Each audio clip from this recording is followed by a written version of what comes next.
Welcome to a broadcast of the recent Lorain County Commissioners' General Meeting. Unless otherwise announced, meetings are held Wednesday morning at the Administration Building, 226 Middle Avenue, 4th floor, downtown Elyria. These are public meetings and you are invited to attend. Agendas are posted prior to the meeting at www.loraincounty.us. Click on Departments to see the Commissioners page, then click on View Agenda.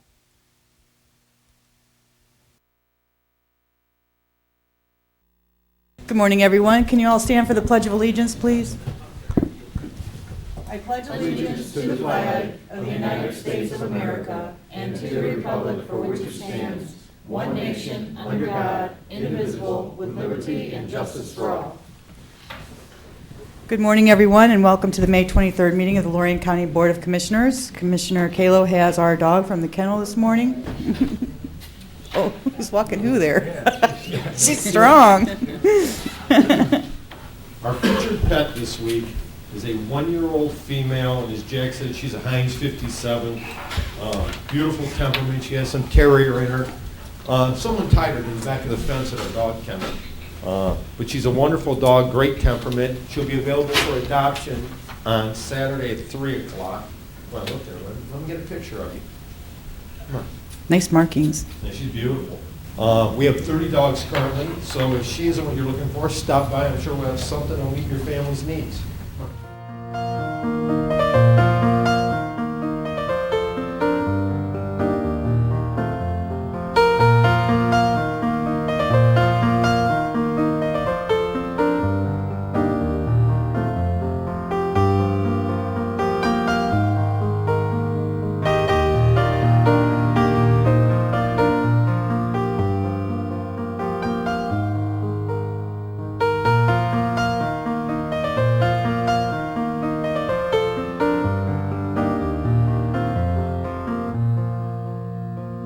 Madam Clerk?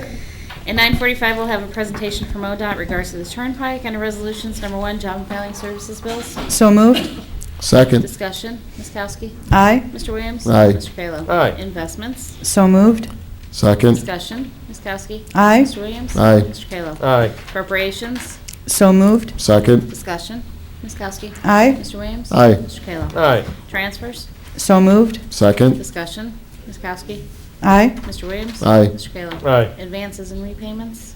So moved. Second. Discussion, Ms. Kowski. Aye. Mr. Williams. Aye. Mr. Kayla. Aye. Requisitions. So moved. Second. Discussion, Ms. Kowski. Aye. Mr. Williams. Aye. Mr. Kayla. Aye. Travel. So moved. Second. Discussion, Ms. Kowski. Aye. Mr. Williams. Aye. Mr. Kayla. Aye. Bills. So moved. Second. Discussion, Ms. Kowski. Aye. Mr. Williams. Aye. Mr. Kayla. Aye. Under the Commissioners, authorize various personnel actions as indicated on the summary sheet for employees within jurisdiction of Lorain County Commissioners. Mr. Cortez? Thank you, Madam Commissioner. Actually, I have no new hires at Golden Acres this morning, so that's Unusual. newsworthy. But I am waiting on some information with regard to the collective bargaining agreement in the clerk of court's office. I still don't have this morning, but I understand that we may be getting it. So if it comes in, I would like to go into executive session and discuss those materials with the Board of Commissioners.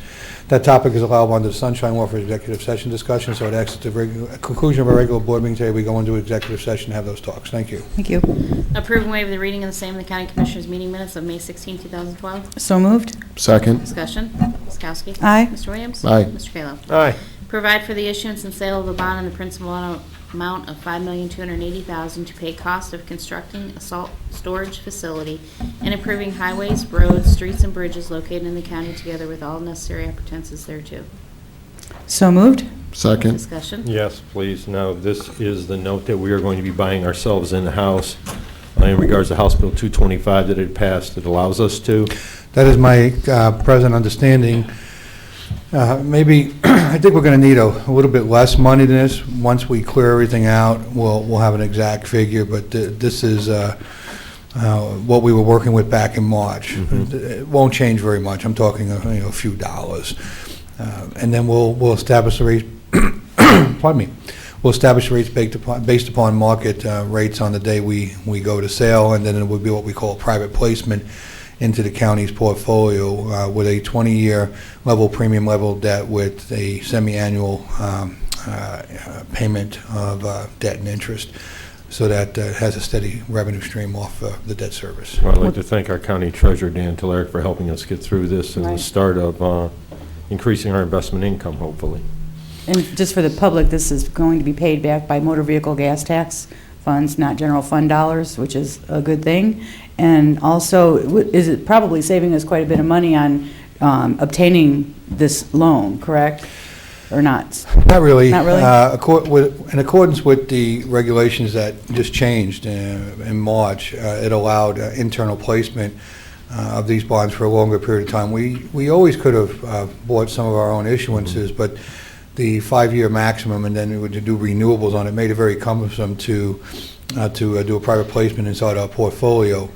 The requirements also, though, call for, with that lengthier time period, that you pay market rate, i.e. what you would have had to pay out in the general securities market if you were issuing the debt outside of a private placement. So it doesn't save a lot of money, but what it does is it brings in revenue into our portfolio. Now, Absolutely. Our yield curve in the portfolio right now is about 1%, if we're lucky. If we're lucky.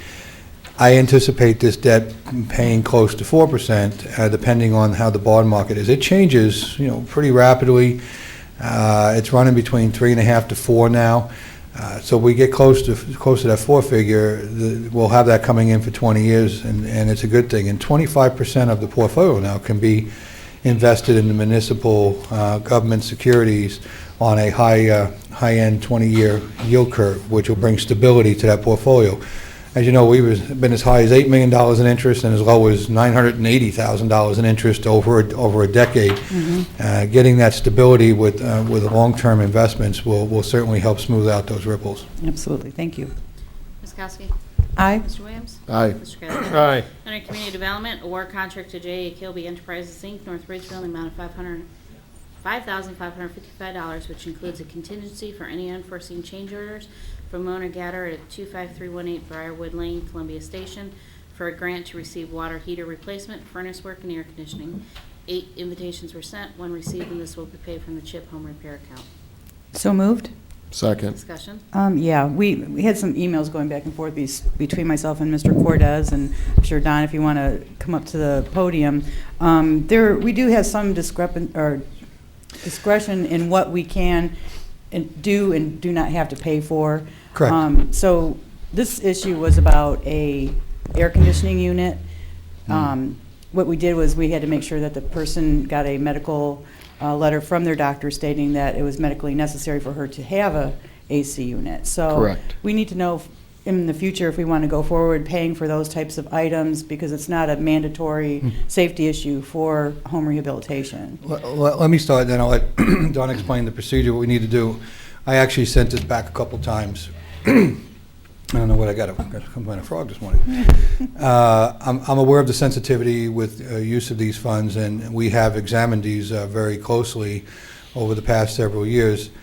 When this arrived on my desk for review, I saw that we were replacing air conditioning, and I became a little bit concerned about the possible perception in the public and the sensitivity towards the air conditioning. So I sent it back. It came back a few times, and then I understand there was some direct communication with a few of the board members, which happens with somebody that's unhappy out in the community. The air conditioning that we're going to put in has been certified by a physician to be necessary for the improvement of the medical condition of the person receiving these funds to renovate the home, and they are eligible under the income guidelines. However, most people in the public don't mind a hand up, but they do mind a hand out, and some of these things they get very concerned with. And I think perception-wise, going to the air conditioning when many, many people don't have air conditioning, it's of a concern. But our program now, which is mirrored off the state, requires that when they do an evaluation of the complete home, that these things be also looked at with need for replacement. We can modify that program, and we need to send it down to the state.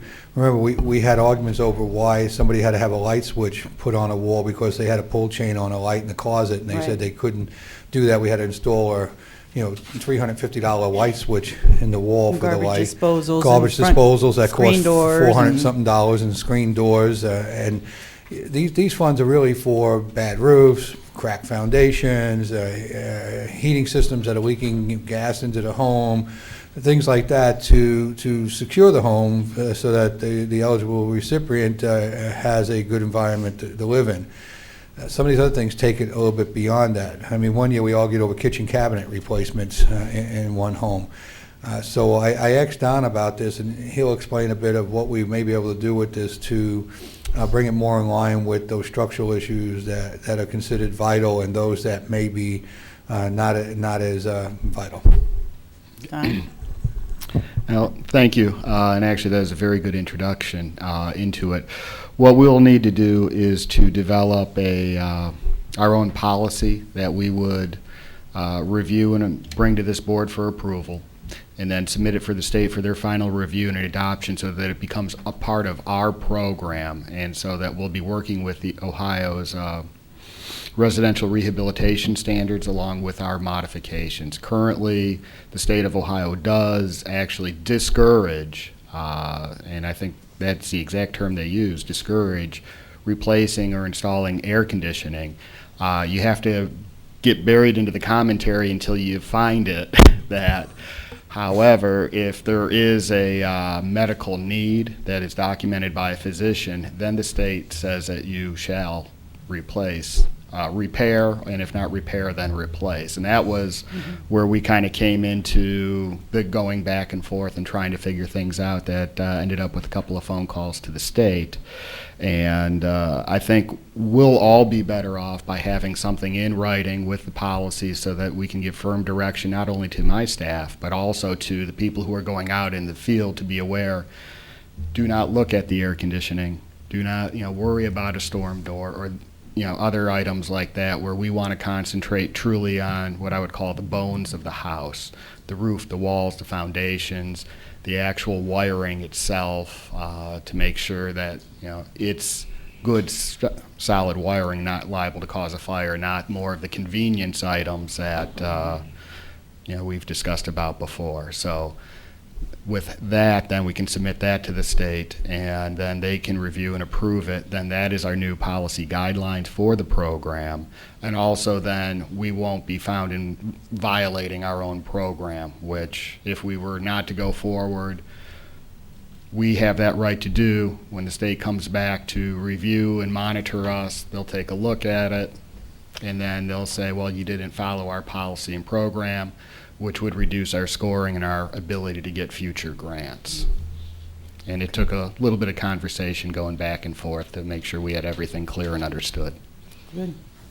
So you're going to work on that and bring us something Yes. in the near future? Sooner the better. I think that we're going to go through and look at those items that may be, can be easily classified as a convenience item rather than a necessity. And so that two things will occur. First, we can stretch these limited funds over more homes to assist more people. And secondly, the general perception of the public won't be that we're giving away funds. Also, just for a moment, let me explain the use of these funds for those that don't know. Once these funds are expended, there's a restriction placed upon the home that if it's sold within 5 years, these funds have to be called back. Correct. And recaptured. So it's not a complete grant. It's more a loan that converts to a grant at the end of the 5-year period. I think that's a good classification, don't you, Don? Right, and the whole purpose behind it is to preserve our existing housing stock. I mean, you're still looking at keeping the medical, if it's medical necessity, for them to get AC to allow them to get it. To me, if a person can't live in their home, then we shouldn't even be doing any of the projects. So if we're going to do a roof, a foundation, but they're not able to live in a home because they have a medical condition, maybe they're on oxygen or something of that sort, that's going to require a controlled climate. You see, Commissioner Williams, the problem comes in that, especially with our aging population, multiple ailments, will get a certification from a doctor. Not just somebody that's on oxygen. Somebody has either a respiratory condition, a heart condition.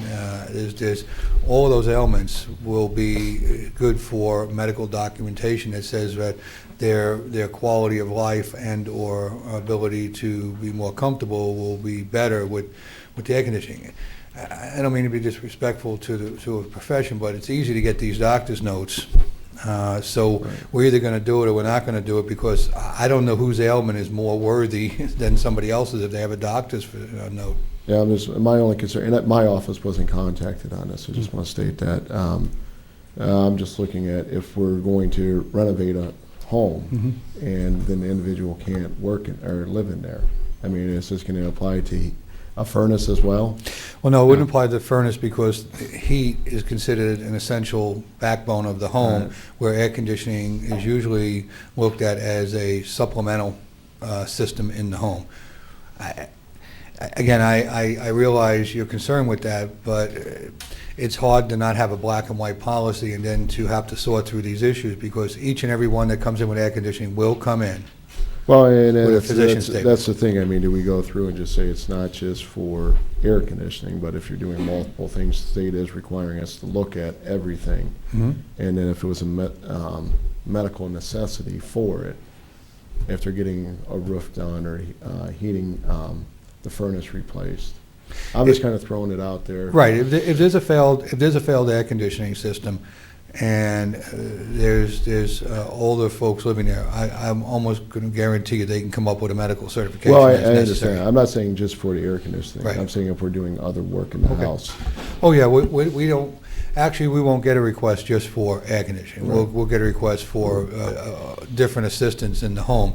Although theoretically, we probably could get one for the HVAC system. It's not really. Yeah, there's no limitation, but I don't think I've run across I don't one think where I've it's run been across one of strictly those for either. that. We've done furnaces. Furnaces are pretty popular. Hot water The hot tanks. water tanks. But now that we're opening this window, Yeah. so to speak, it's quite possible we'll see an acceleration with this too. The other issue too is that to be able to receive these grants, you have to be low to moderate income. Correct. Chances are you going to be able to even afford to run an air conditioner in Well, the summertime? That's as- part of the problem too. As you've become frustrated over the years, sometimes low to moderate income means one thing, and you've seen some of the homes that have qualified for these funds, and you've been a little bit disturbed. Yeah. Yeah. I think one comment was they live in a house that costs twice as much as mine, and we're giving them what? Yeah. So, there's certain nuances in the law that allow for things to happen. In some respects, people place a lot of income and assets in trust, and then they draw on a trust, so eventually they'll meet the guidelines of income eligibility, but they're still huge assets, but they're in a trust. And so all these things need to be balanced with regard to the needs of the people and the tolerance of the community, and are we doing the best with the resource we got.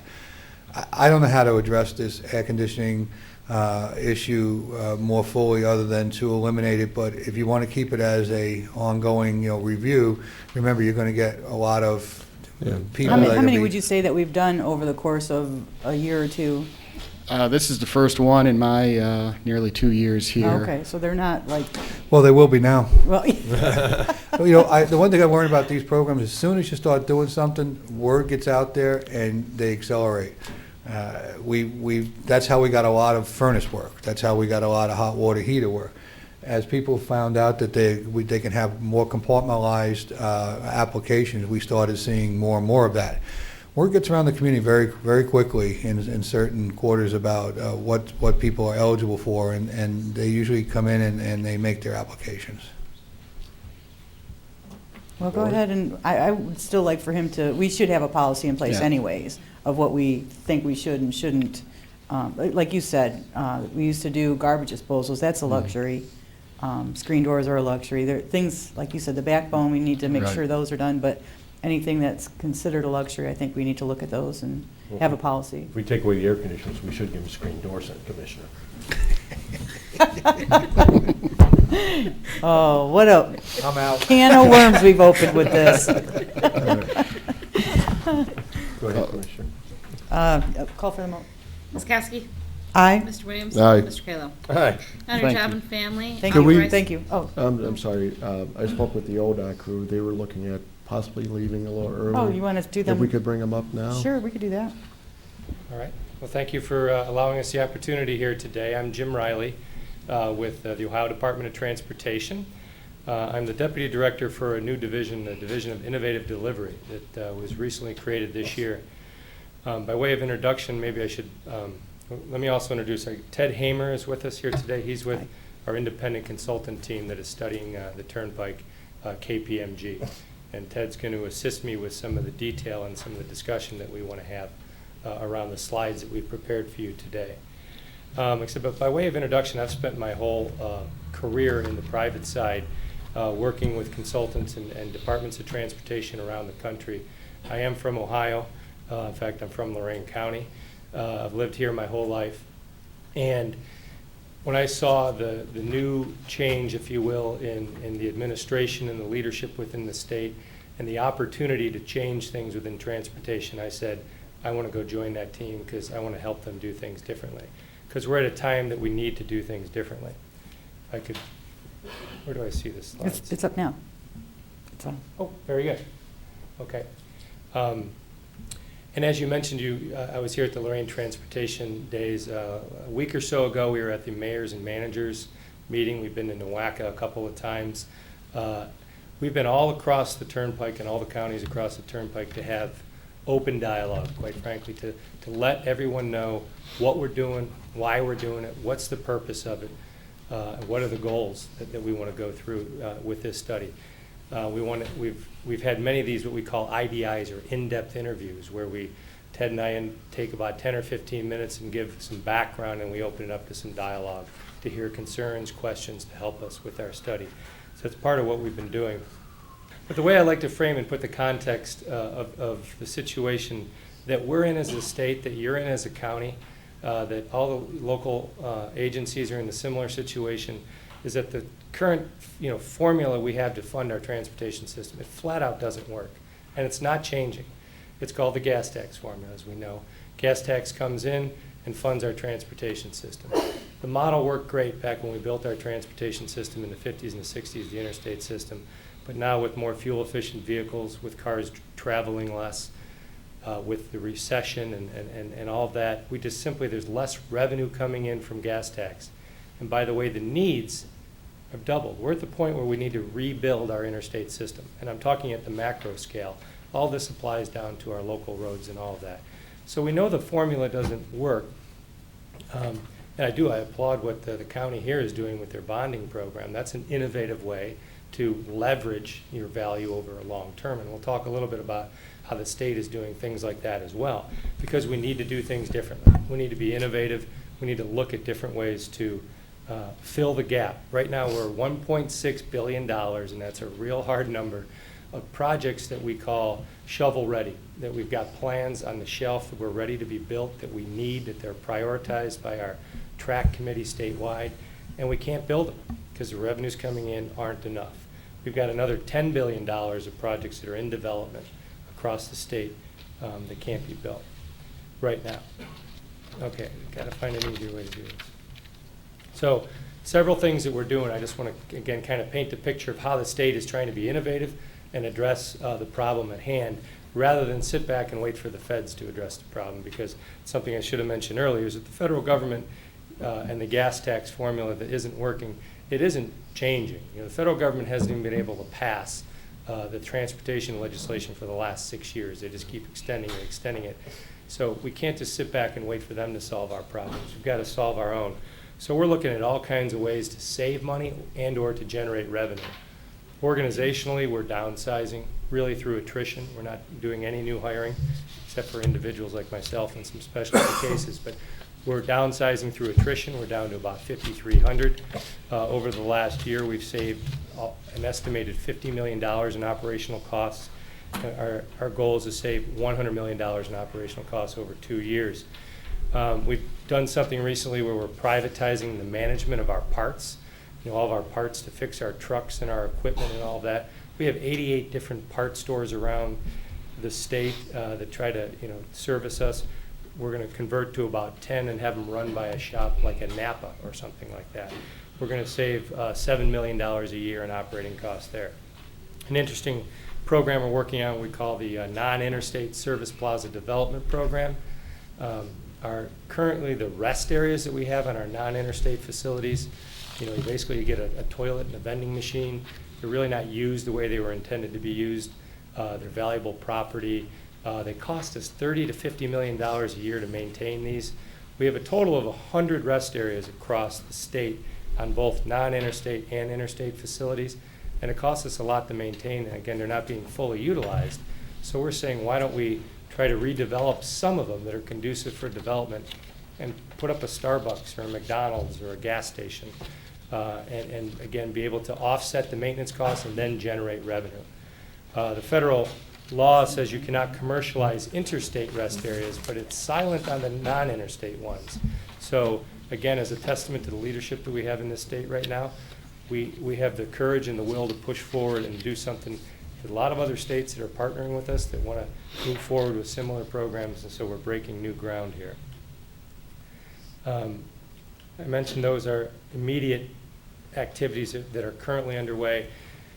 So are these next three activities. We actually just released an RFP for what we call the SMART program, which is sponsorship, maintenance, advertising, revenue targeted program.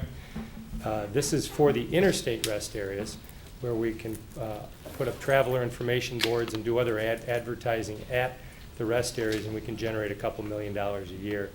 We're also looking at statewide, all of our assets for sponsorship or naming rights.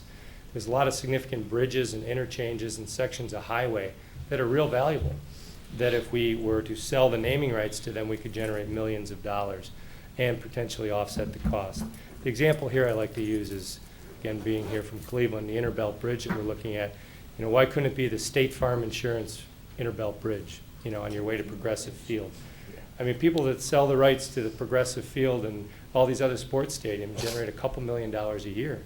And something like the Interbelt Bridge and many other assets that we have in metropolitan areas all over the state, they get a lot of airtime on the traffic reports. So there's a lot of impressions that are given. So these assets have value, and we're exploring that program. Perhaps probably the biggest game changer that we're doing that is totally under the radar screen is called performance-based operation and maintenance.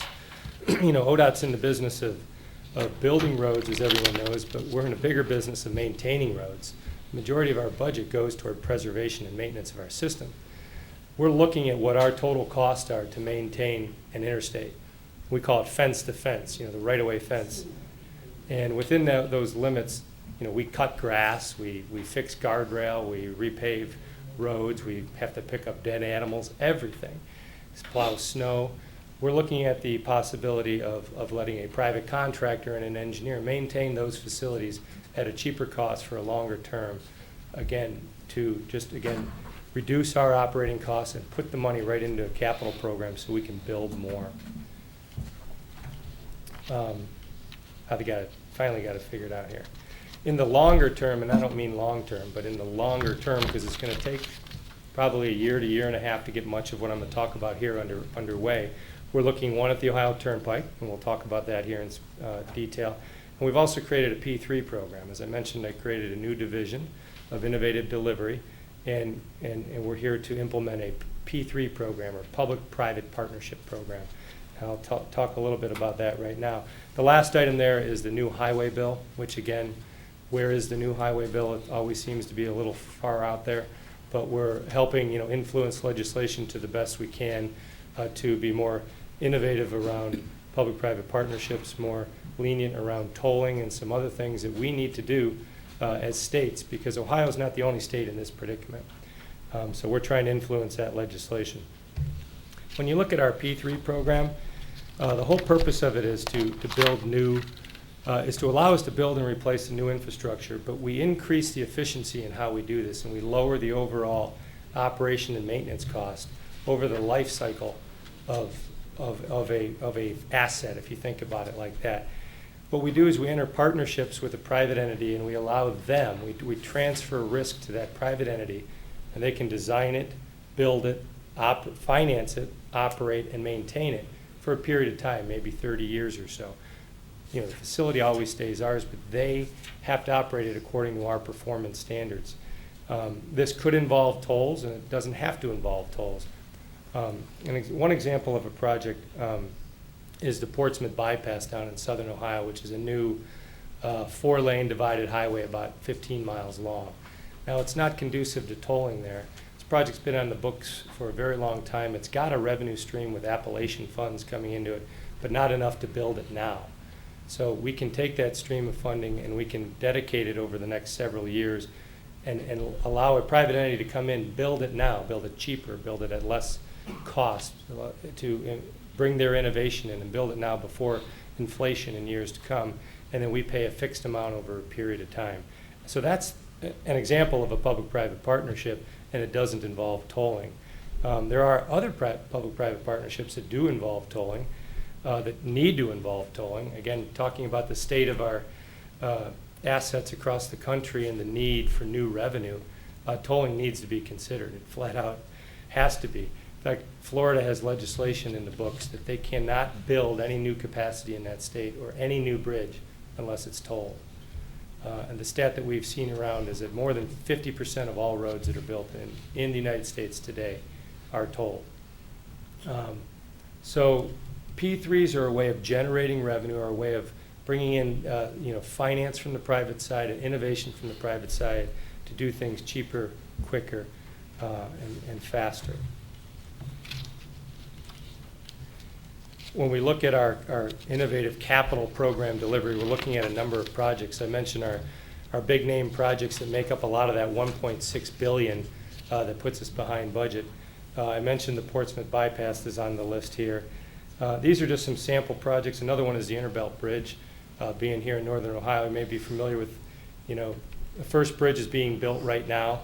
And when we took a look at our whole track program and said, oh, this is the money coming in, we got to push projects out, that bridge got pushed out to like 2018 or 19, I believe. And, we just tried to show revenue coming in, needs, this is all we can build. And that's absolutely unacceptable.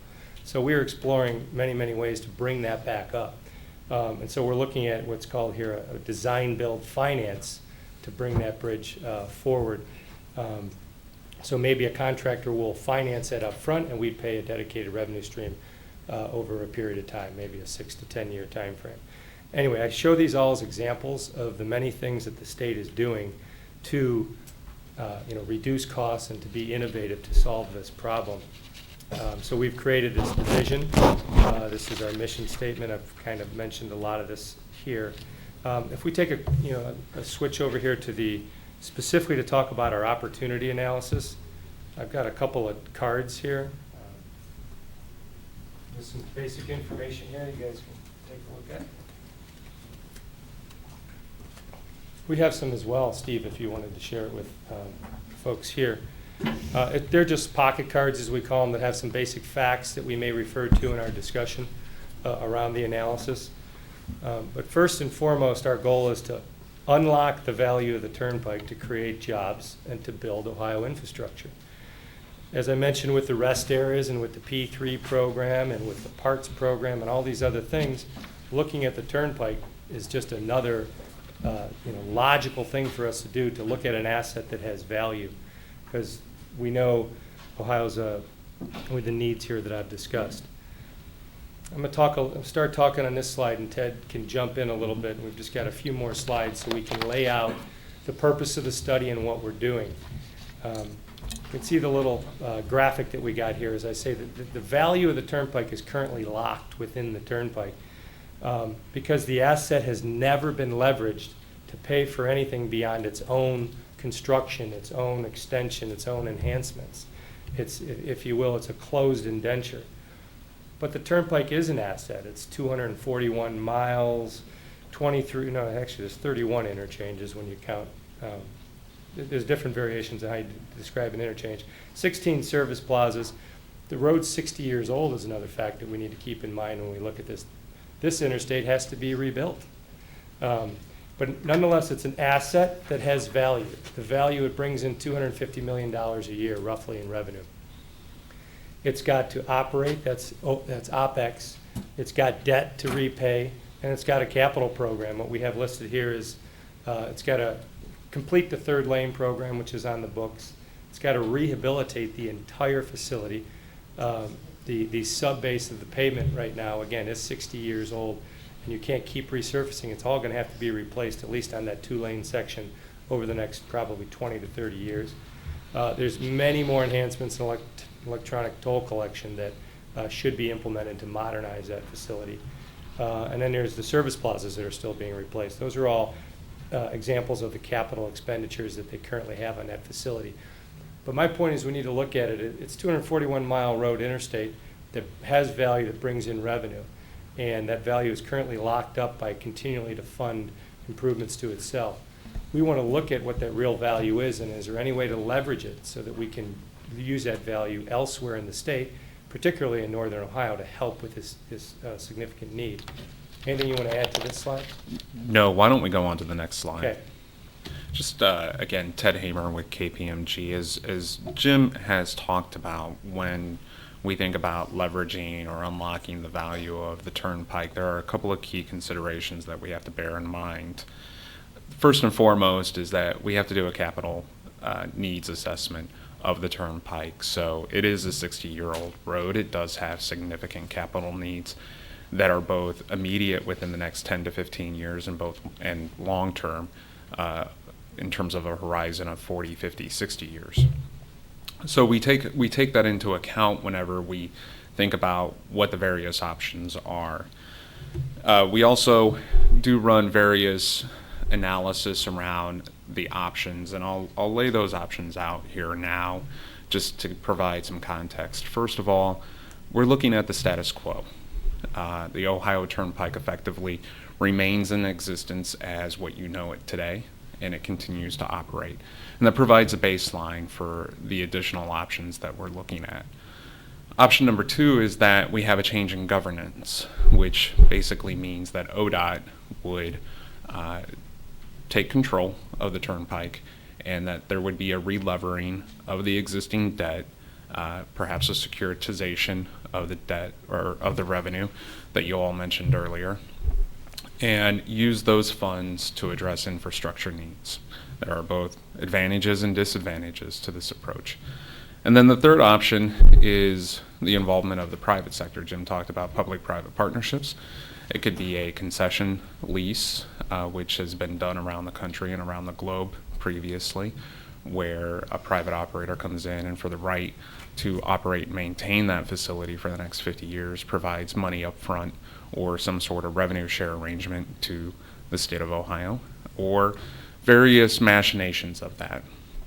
So it's not an either or proposition in any of these options. You could have a situation where ODOT retains control of the turnpike and the service plazas are transferred through a long-term lease, or O&M, or the tolling operations. So the ultimate goal is that you increase the efficiency of the operations of the turnpike and then leverage those future revenues in a rational manner at this point in time. You said the revenue is 150 million a year? 250 million. 250. Well, how much does it cost to actually operate just the turnpike? They spend about half that on administration and operation and maintenance, and then they have bond debt and then capital program, and that's kind of a array of where the money goes. But a good formula is understanding 250 comes in, they spend about half that operating it, and then pay off debt and have a capital program. So there's any money left over after the debt's paid and the operations are paid? The last couple of years they've had, the books have shown somewhere from $10 to $25 million, and what they do, that isn't profit, if you will. I mean, given the nature of the beast, it just gets rolled right back in next year's budget into their capital program. Like I said, because they're the self-contained, the money can't go anywhere else. And that's why we're looking at the efficiencies. If you get more efficient, if you find creative ways to leverage it, and you can create more value, what could we do with that? Could we build other roads under a different governance structure? one of the key tenets of our analysis and where we start is from a public policy point of view. And we have entered into a lot of discussions with ODOT and the Office for Budget and Management and the Governor's Office around how do we want to treat this asset on a go-forward basis. A lot of it is around tolling and the sensitivities around traffic diverting, particularly commercial traffic, and what is the reality and what is the appetite to ensure that people, particularly truckers, use the turnpike. If you think about it from a customer service point of view, which is really how the private sector does view any asset, particularly a road asset, is that they want as many people using that road as possible. And the large revenue driver to a road asset is trucks. So how do we think through making sure that that does occur, both from a toll policy point of view and from a toll practicality point of view in terms of how we toll, where we toll, and what that means. And it's not just KPMG that is working with ODOT. We have a very large team, and I'll talk about that in a second. But in fact, could we just go to, thanks, Jim. Yep.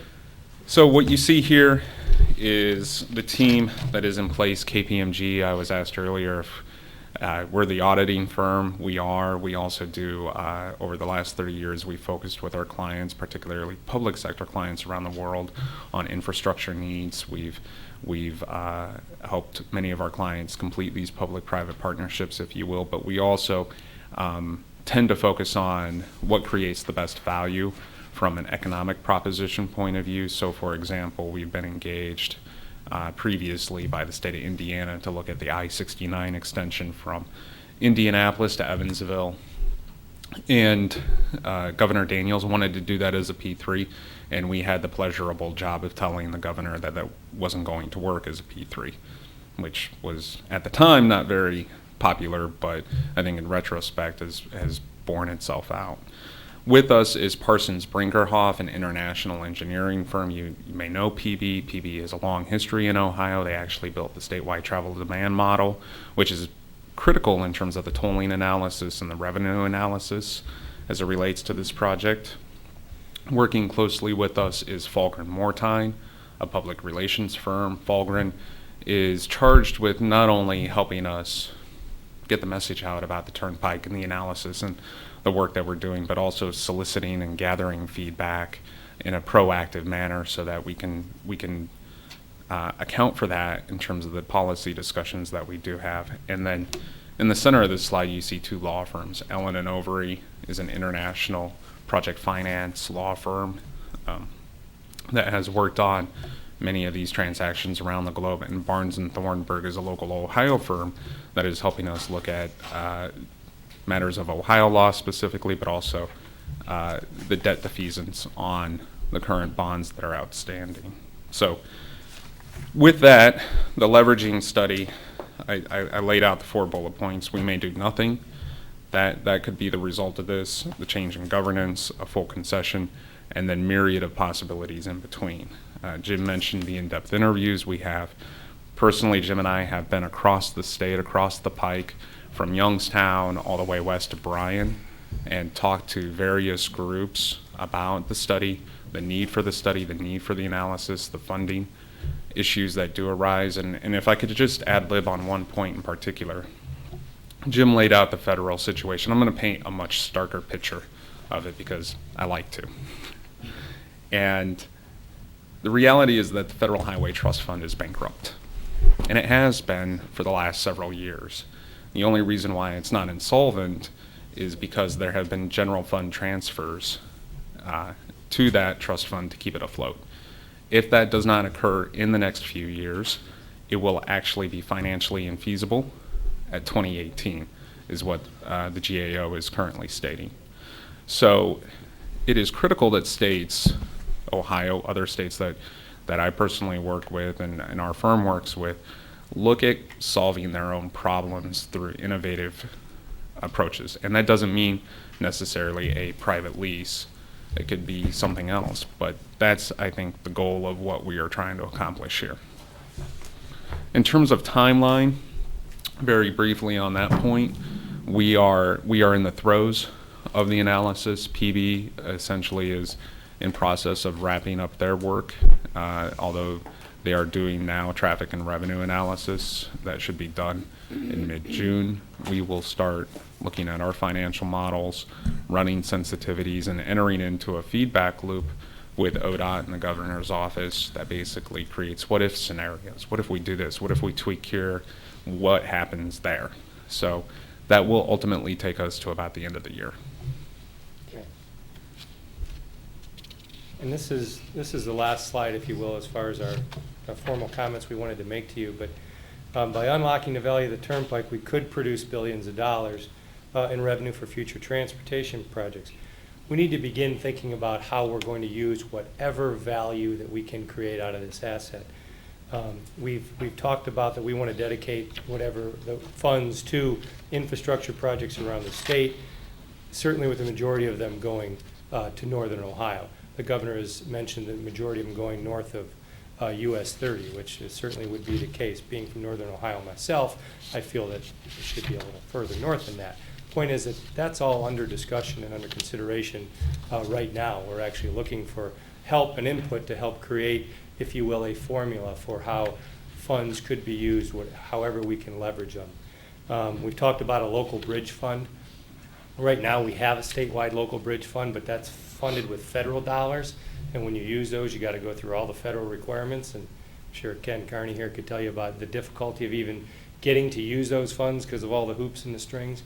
We're talking about replacing those program funds with proceeds from the turnpike, which wouldn't have federal strings attached to them, and they could be used much quicker in a shorter time frame.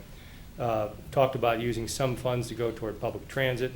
We've talked about other local community programs, good neighbor programs, noise walls, overpasses, things that can be done to help the neighboring communities immediately, the turnpike improvements that haven't been made. And there's also talk of having a direct legacy type program to have proceeds go directly to the 13 counties for use in infrastructure and economic development. But again, we're looking for help in, if you will, in figuring out a formula on how we can use whatever proceeds, because maybe back to the beginning, the whole reason we're studying this is because we believe there's value. That's why we chose to study. So we believe we're going to find value under one mechanism or another. When we find that value, we want to figure out how to use it, and that's part of what we'll be doing as well over the next several months. So that's all we have directly for you today, but would love to answer any questions or concerns, hear some concerns. I've got all kinds. As being a longtime member of NOACA, just some issues just off the top, and we've been studying this for a while. You're well aware the 13 counties up north are all getting together, getting our own input onto it. Off the bat, your slide to the rest area part where you would be doing the privatization on highways around the state. How is that working out with Chamber of Commerce's and retailers in regards to putting McDonald's, as you gave as an example, in a rest area and competing with the people who have already made those capital investments right off the ramps? I mean, that's a major issue that has to be addressed. How you're competing them with the people who have those long-term investments based on the rest stops we're never going to have. They're going to be passive rest stops. You can let him answer that, because Yeah. I'd like to know that. No, absolutely. Go ahead. There's, I said there's over 100 rest areas in the state. 57 of them are in non-interstate facilities, and we've identified 26 of those that we believe are conducive for development. There's a lot of reasons why we believe they're conducive for development: the location, the traffic, the adjacent development or lack thereof. We're trying to coordinate directly with all the restaurant associations, hotel associations, petroleum associations, and for sure we get a little bit of pushback from some of those associations. And at the same time, we hear a lot of support from individuals. Dunkin' Donuts and Starbucks and other companies are very interested. So we're trying to do it as diligently as we can. We believe there's a market need out there that can be used at some of these locations.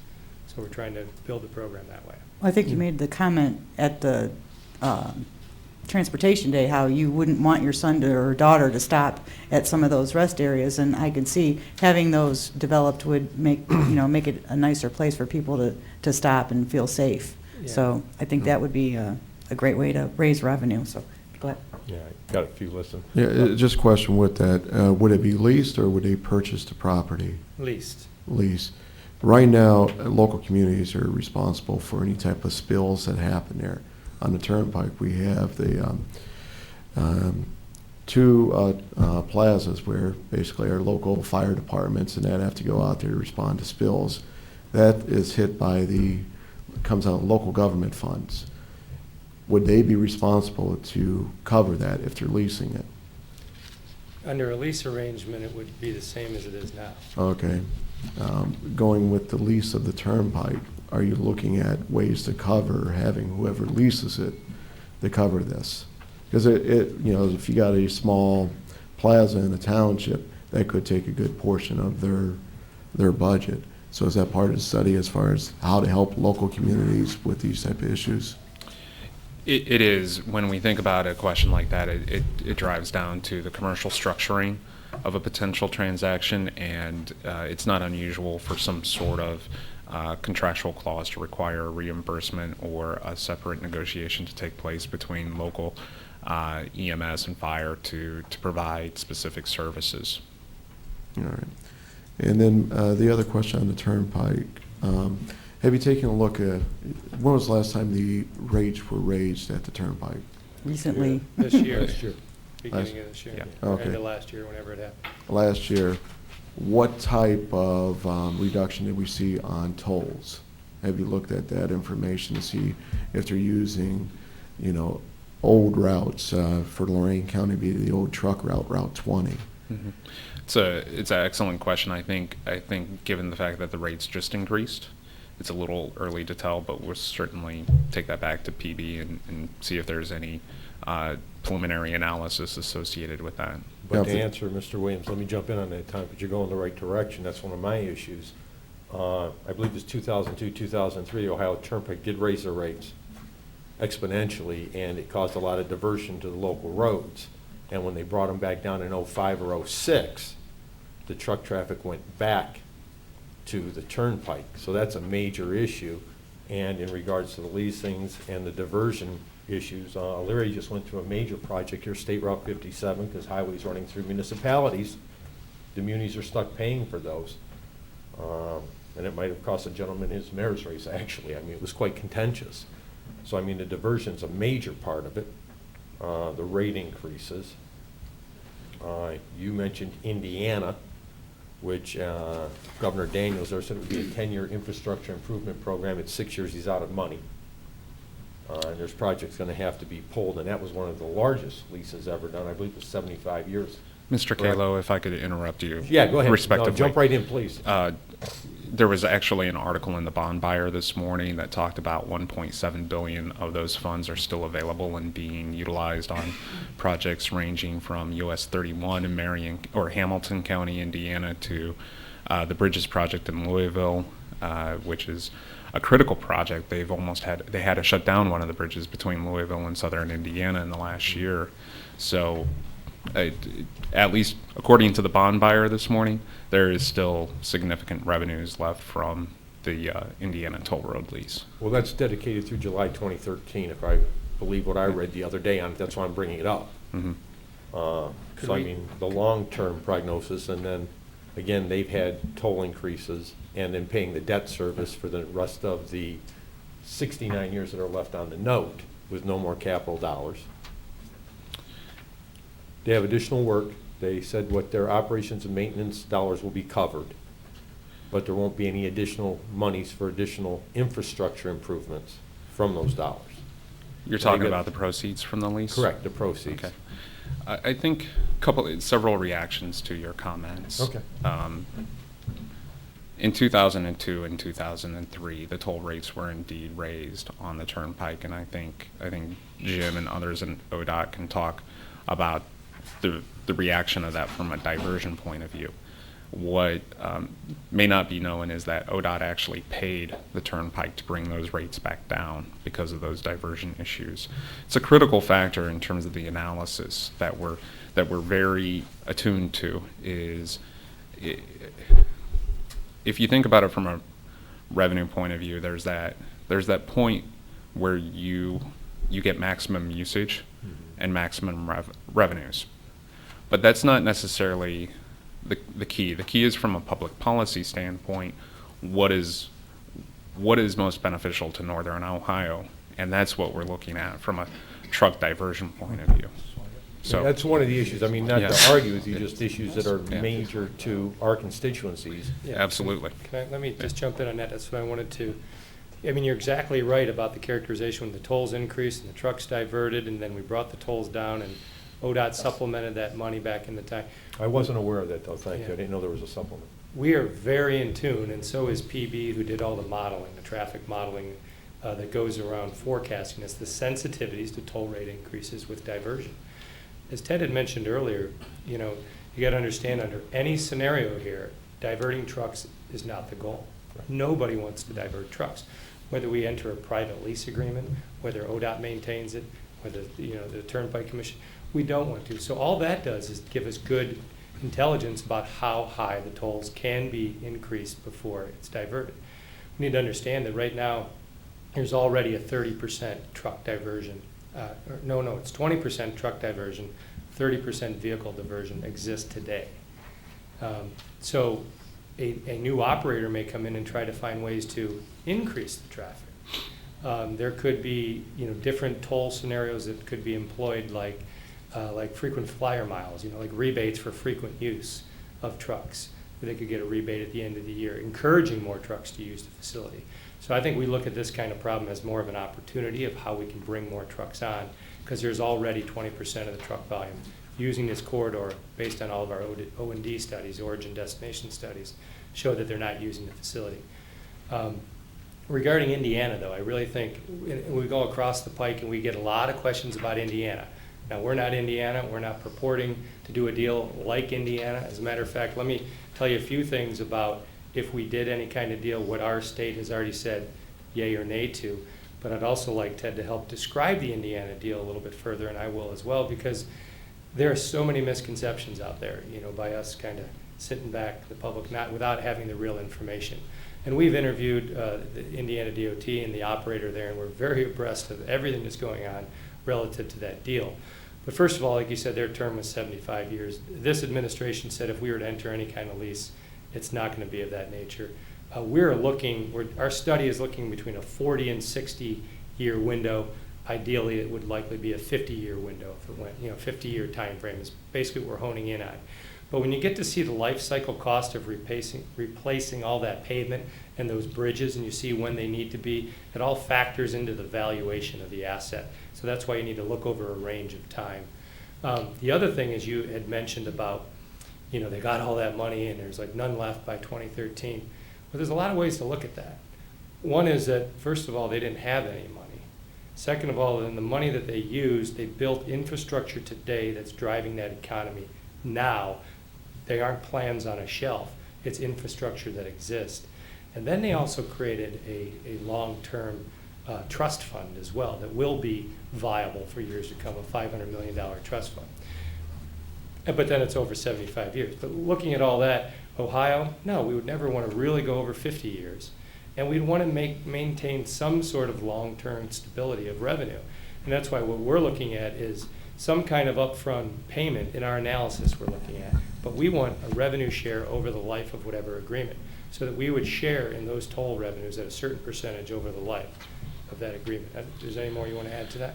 Just some details on the Indiana toll road lease.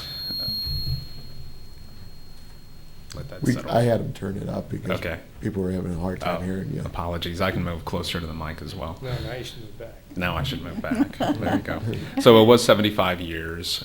Indiana did receive $3.8 billion. This was in 05 or 06. I can't remember the exact year.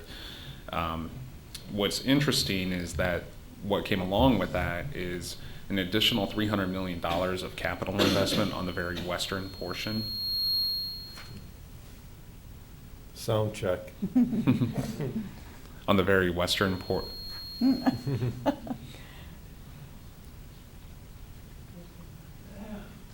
He's our Rena IT guy, so.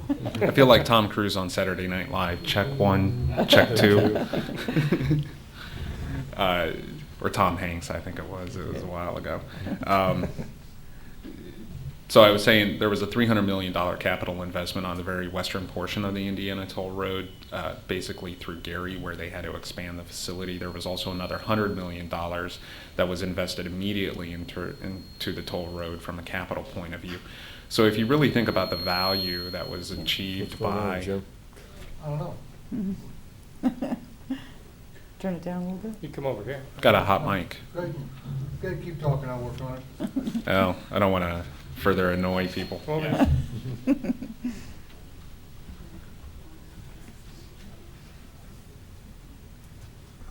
One of the so the value of the toll road lease was pretty significant, but what I would also emphasize is that it did fund the Major Moves program in Indiana at a time. Think about 2008, 2009, when revenues basically dried up everywhere, private sector, public sector, what have you. There was all this talk of the stimulus and the feds coming in and bailing out. Very little of that money actually went to roads and transportation, which I'm sure you guys are aware of. But at that point, Indiana was building. And not only were they building, but they had a AAA credit rating through that economy, and they've been able to maintain that through prudent use of those funds. So as you look ahead, bringing that $1.6 billion to reality in Ohio, I think is one of the key aspects of any of these options in terms of the benefit, the upside benefit. So as Jim mentioned, it's a question of what is needed in northern Ohio from a capital and investment point of view, and could the turnpike be part of that solution? And I don't think any of us are saying not look at the different possibilities. I mean, none of us are saying that, I don't think, so. But one other issue I have, though, that you brought up earlier was Florida doing all the toll roads from now on, and I'm aware of the situation. You can't toll a road that's had federal highway funds with it. 71 can't become a toll road. Aren't there exclusions of that? So you're just talking on new infrastructure, new road builds versus anything that's had federal dollars within it. Correct. I mean, the current federal laws, you cannot toll an existing facility except for 3 pilot programs around the country, and those slots are already full. But you are allowed to toll new capacity on federal roads. So again, their law, a third lane, a fourth lane. yes. Okay. You can toll new capacity on interstates. Okay. And that's what their law was around new capacity. Okay. That's what I was aware of. Just when you said tolling the highways, I just want to make sure that was Right. clear that it isn't. You can't just stick a toll booth on 71 or on 990 and No, start you can't. charging Not- tolls for it. Not today. Not today. Not that it shouldn't be done or, not done. It just currently we can't under law. Correct. So. I know for talking to the community, a lot of people are worried about the tolls going up, but the big one is the maintenance to the turnpike. Individuals use it to, get around the state. I use it with soccer every Saturday, get into different parts of the state for tournaments. And in the wintertime, it's a big issue if we want to get out to Cleveland. Is there going to be anything in the contract or the lease, if you would go that way, to make sure that the maintenance is going to be maintained? Yeah, let me start and you can add in here. Certainly that's a big driver for all of us. We want the road to be maintained just as well as it's being maintained today. And again, to start, the road is being very well maintained, okay? Actually, the pavement, as we kind of are aware of it, it is in worse condition than most ODOT interstates, only because, again, the life cycle of where it's at. The pavement's going to have to be replaced. But whether it were a private lease, whether ODOT were governing it or whatever, it's going to have to meet certain standards. I contend, and I'll argue, that ODOT does a very good job of maintaining our interstates and facilities. And I know we can all find the holes and the problems where there's some road that's in disrepair. But we would set the standards and the performance criteria that any private entity or any ODOT entity would be able to maintain. It's at 241 miles of interstate. ODOT maintains another what is the number? I don't have it off my hand. Number 6,000-7,000 miles of same interstate roadway. When you talk about snow and ice removal, there's one thing that we know the Turnpike does so well. And again, I can attest to all this. I drive it all the time. All the time. They've got snow plows sitting out there, 3 hours before a snowflake hits the ground, and it might never even hit the ground. Maybe there's some efficiencies around that, but our goal is to have the absolute best snow and ice removal and maintain all the best maintenance and operation on that facility that they have today under any scenario. And again, we do that via our contractual performance-based specifications that would be in place if it were a privatized operation. Right, I think the maintenance is a really big part about this, Jim, because it is run by trucks, which is, we are manufacturing in northern Ohio. We can't afford to have that as an issue, especially in regards, I don't know where the Ohio Trucking Association is on this issue. Any recommendations you've gotten from them, input from them? I mean, they run those roads. They're a major revenue generator for that turnpike. Absolutely. I would hate to have Lordstown to Sandusky and they can't get a vehicle there because of maintenance issues and roads being shut down. I've yet to see the turnpike shut down for any reason, and I use it all the time too. So, I mean, those are the major issues for our businesses and our company employees to do their job that road has, because it is the best road in the state of Ohio.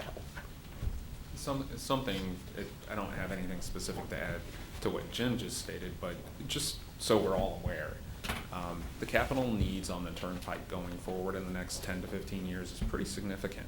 So what you're going to see, whether it's ODOT taking control of it, or the Ohio Turnpike Commission remaining in effect, sort of a status quo approach, or a private sector lease, is a lot of construction in the coming years, because that sub base needs to be replaced. It is a 60-year-old road.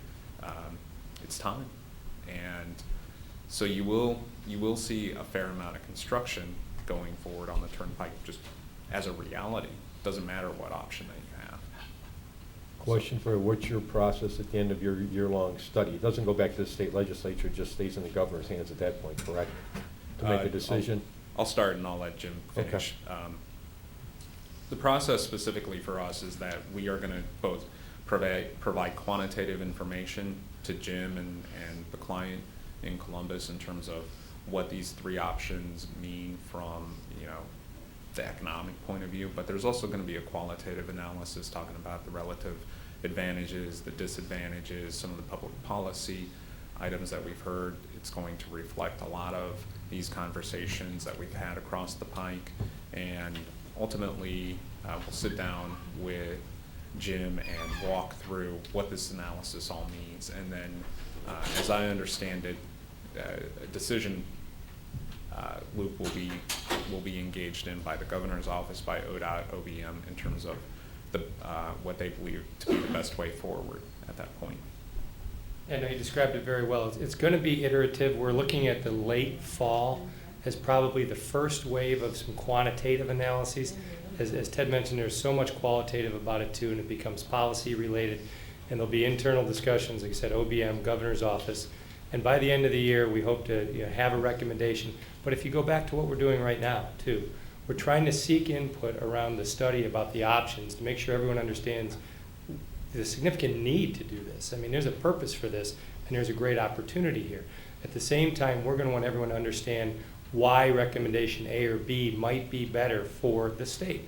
And we're going to come out and have many of those discussions through that time period that will help us get to that final decision at the end of the year. So yes, anything legislative wouldn't happen until next year. Well, the concern being, I mean, again, going back to what's happening on a statewide level, we've got the issues with the RUMAs. I'm sure the road use maintenance agreements in regards to the new oil and shale, the fracking, Right. where in regards to alternative energy and wind turbines, those companies are required to maintain the roads for the local townships, villages, municipalities. But under the new oil and shale, and now it's just a recommendation. It's not being forced on those. So I mean, we've got to look as our locals protecting their roads. Our townships can't afford to redo township roads, unless, if there's a diversion of traffic, our county engineer can't afford it, our residents can't. So I mean, this is key, and it's an entire process for all of our roads. The turnpike is a major part of it to northern Ohio, but across the state, there's issues as to who has to maintain roads and who doesn't. And you talked about the public and the private sector, and some are required private sector, and some private sector aren't being required to. So it's a major issue that we're facing across the state. So. And I hear you. And again, we couldn't agree with you more. We maintain a lot of these roads as well, all the state routes off the turnpike. None of us want diversion, and we're not going to have it. We're going to find a way to not have it. Well, I'm hoping that once the study's done, before it would go to the state legislators to vote on, that would be brought back to the local communities, the counties, let us review it, maybe have another meeting with you to go through it before it is taken up for a vote. Absolutely. I have a question. Does it go back to the state legislature to approve the contract? I didn't believe it did. It would need to go to the state legislature. If it went the lease route, the state legislature ultimately approves an RFP that would be developed to hire to lease Okay. the facility. Would also go to the state legislature in option 2 as well for the depending on what happens with the Turnpike Commission. If the Turnpike Commission were not going to exist anymore, that would have to be a legislative action. Okay, all right. They would have to eliminate the Turnpike Commission and turn it over to ODOT if that's what Correct. the study ended up Right. showing is the best Right. scenario. And just to be clear, there could be options where the commission stays, but comes under ODOT, you know what I mean? So therefore, probably legislative action wouldn't be necessary, but it is in this scenario if it were abolished, or if a lease arrangement were entered into, it would need to go to the legislature. I'm sure that the Turnpike is probably the state's favorite road of all, since no motor vehicle gas tax goes to maintain the road, correct?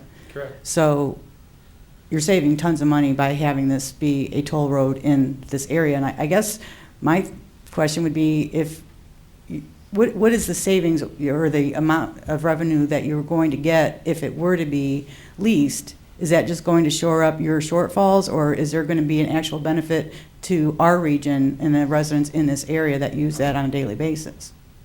That's exactly what this analysis is driving toward. I mean, Ted's been a little shy about it. He's never usually shy. They're doing an absolute quantifiable, financial model that takes in many considerations that will develop a number and say the value is X or within a range. They like to say ranges, of X. And that's going to help us. Yes, there are needs, but we believe the value far exceeds the needs that, as I was mentioning, if we put into proper programming and planning, we can meet a lot of our, needs locally and at the state level. Well, that second to last slide kind of concerned me. All I saw was dollar signs going all across the top of that with all engineers and attorneys and consultants, and I'm sure that dollar figure is rather large on how much it's going to cost to figure out what is best. Well, that's the point. I mean, this is a very valuable asset that's got, okay, so it's got a lot of value to it, but how do we really know what that value is? How do we best leverage it? There's a real market component to this too, okay? Part of what I'm doing, the Division of Innovative Delivery and Ohio is doing, is showing the market that we're for real.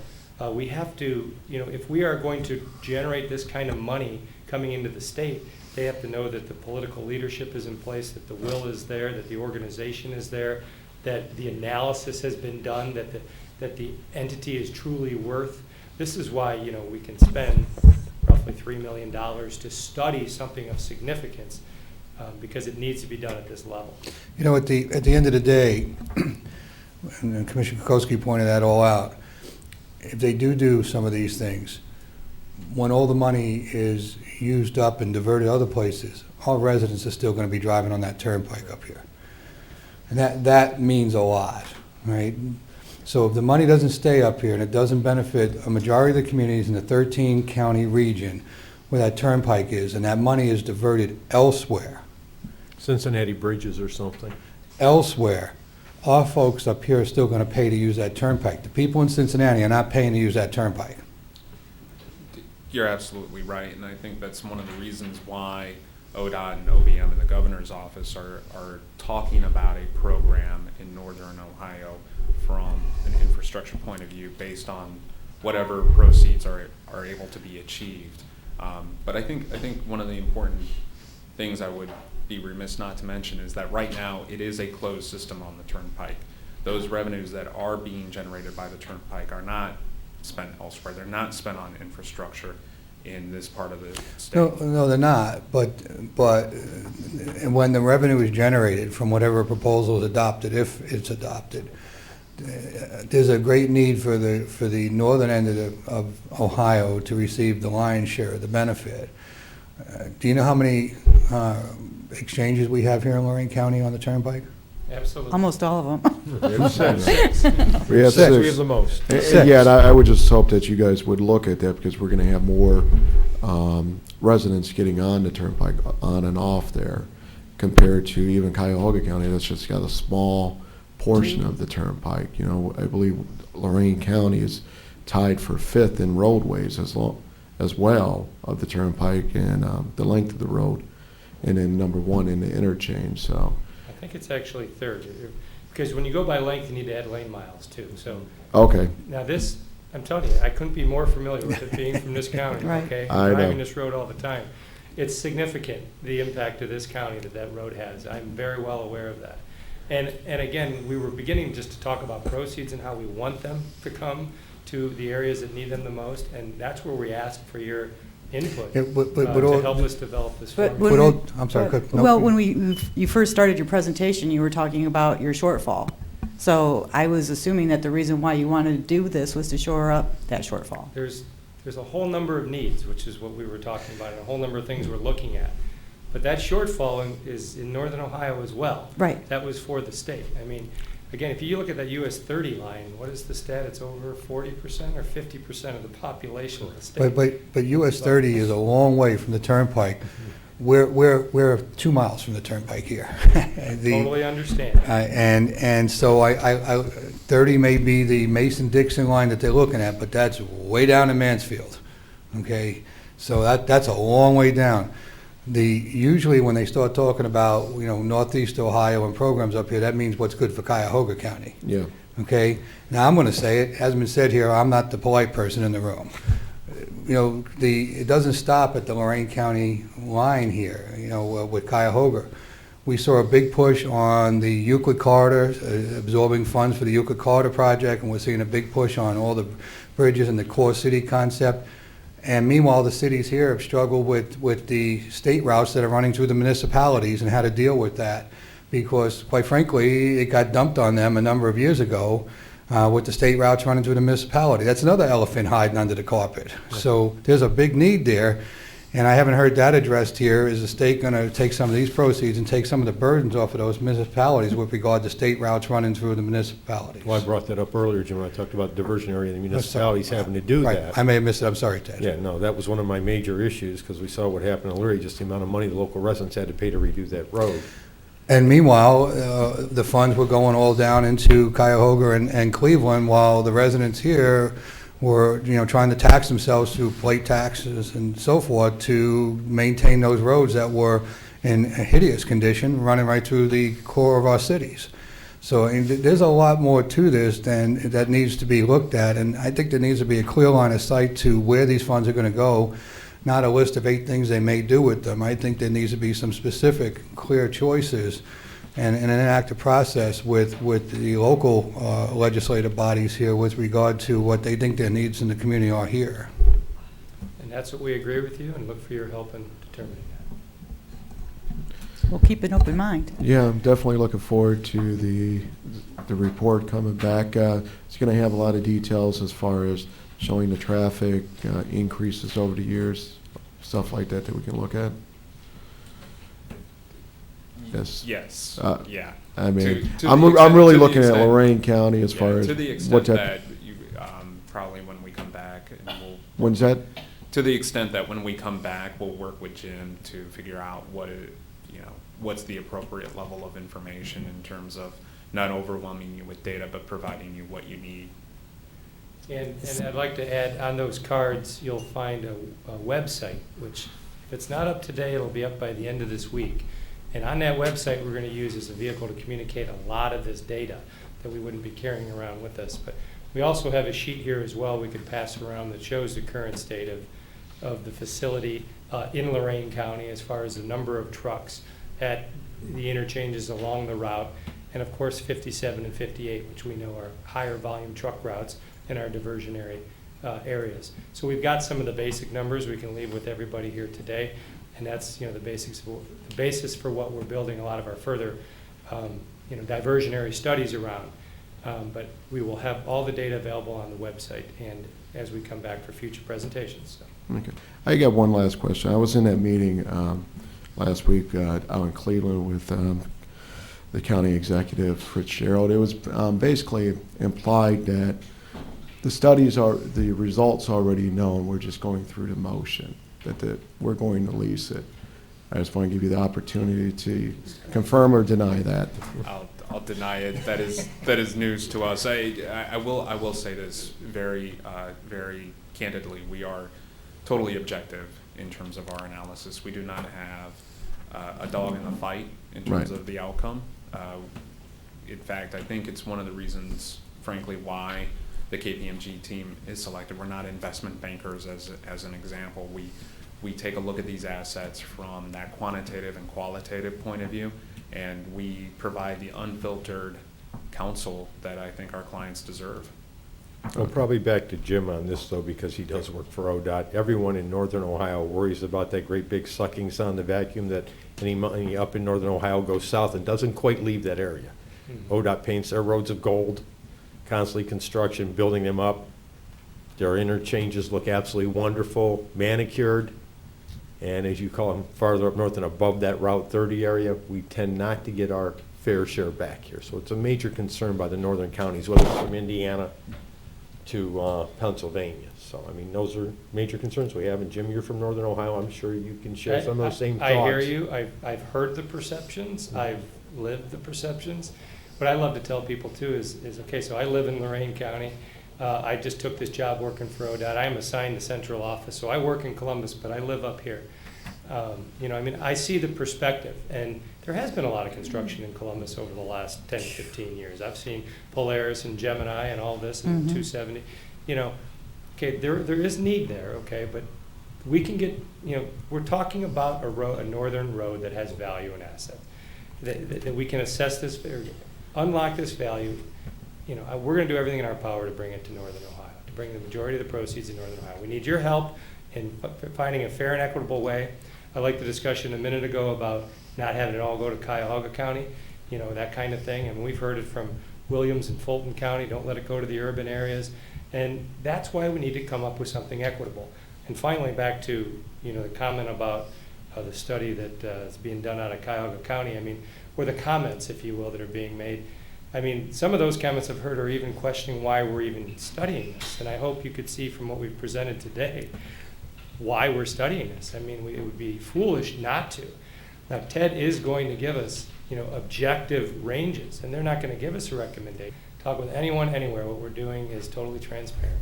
Okay. I want to thank you for coming up and presenting this, even though you were in Lorain County last week as well. So Yeah, but, you know, it's right here in my hometown, so I don't mind not having to go down to Columbus. yeah. I appreciate thank you you for taking your the time. Neil, did you have a question? You have to come up to the mic, you know. You know the rules, yeah. I think it was just Ted's Neil squeaky doesn't need a voice. mic, don't worry. Good morning, Commissioners. I'm Neil Lynch, trustee in Amherst Township, and I do appreciate Ted and Jim coming up today and that you've arranged this particular meeting.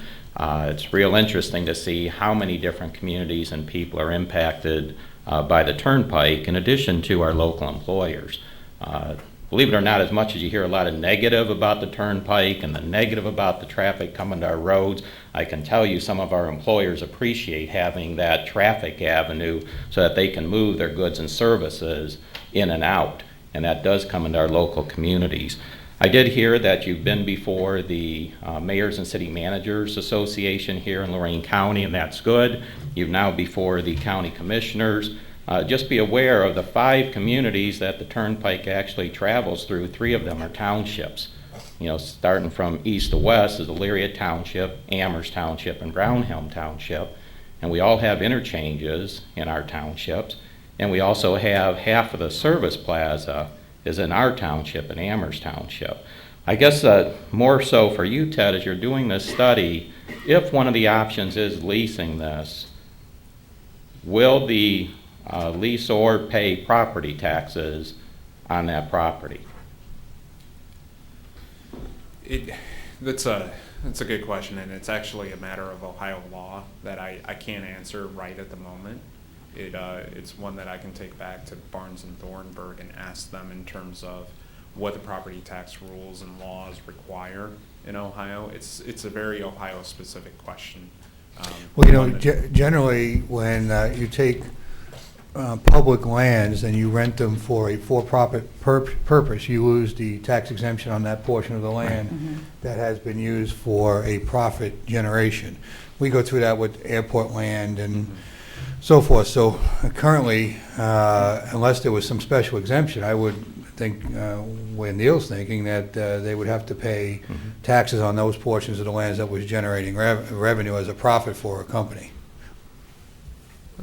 Yeah, and Ted, if you can find out, I'm not asking this to pick someone's pocket. It's just that Commissioner Williams pointed out that the communities through which that turnpike runs have to provide the service there. Now, the biggest issue we usually see is the motor vehicle accidents, motor vehicle fires, the leaking or leftover cargo that happens. And most of our activity is actually on the plaza than actual motor vehicle incidents on the through lanes that are there. And just specifically at our township, we've got roughly 21 miles in Lorain County. Over 25% of that is in our township. And I'm not talking lane miles, I'm talking the road lengths themselves. You guys can work out the details. It sounds like Jim has all of that. And if you're looking, since you specifically, Jim had mentioned they're looking for suggestions. We've been through with the Turnpike Commission before, usually after we see these big costs. Hey, can you guys do anything to help pay for our fire service and EMS service we've been putting up there? We've had Assistant Prosecutor Innes in the past decades and discussions with that, and the answer has always been a resounding no. But if this does become privatized, since you did say the local community programs is one thing you're looking at, and we're not asking for much, we're just asking cover the costs and participate, because in townships, the only real ability we have in funding our resources is property taxes. That's it. That means our local residents are paying for all of the service up on that turnpike and on the turnpike plaza and also at the interchange. As far as that interchange, I can tell you we didn't see that as a negative. The one on 58, that's specifically in Amherst Township, I can't tell you the number of times I had major employers in our area ask me, thinking I really had some pull or inside knowledge, when is that interchange going to open? So we're very happy that it is open. We have some major employers in that corridor that use that interchange every single day, particularly their suppliers coming in addition to their sales and service staff that come down that corridor. So I did want you to know I do support strongly that you're at least doing the analysis on this. I don't know what the ultimate decision is going to be. I can appreciate the amount of level of detail. I can appreciate all the comments you're probably getting from different people and different ideas. I'm sure the biggest thing that always gets on most people's mind is money, and where is that money going to go? But all I'm asking is for the local community, if we could at least get covered the cost so there's an equitable sharing so that everybody within the area that uses the services pays for those services. Right now, the Ohio Turnpike Commission does not pay for the services that our township provides. Neil, can I add one thing to that? I see John Bourne sitting back there too. So I think John has something to talk about all the stormwater coming off that turnpike too and all the stuff that it's bringing into this community. You want to say something, John?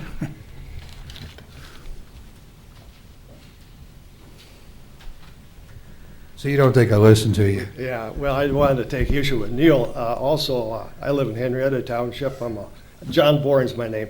Henrietta Township, I'm a fifth-generation farmer, and we donated quite a bit of acreage to the state of Ohio to develop that turnpike, and what they did, they split our farm on an angle.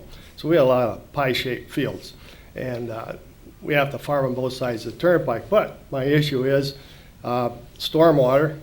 Since they've added the third lane in there, I have a waterway that I had to repair as a result of the excess water that was coming off of the turnpike at a cost of around $22,000.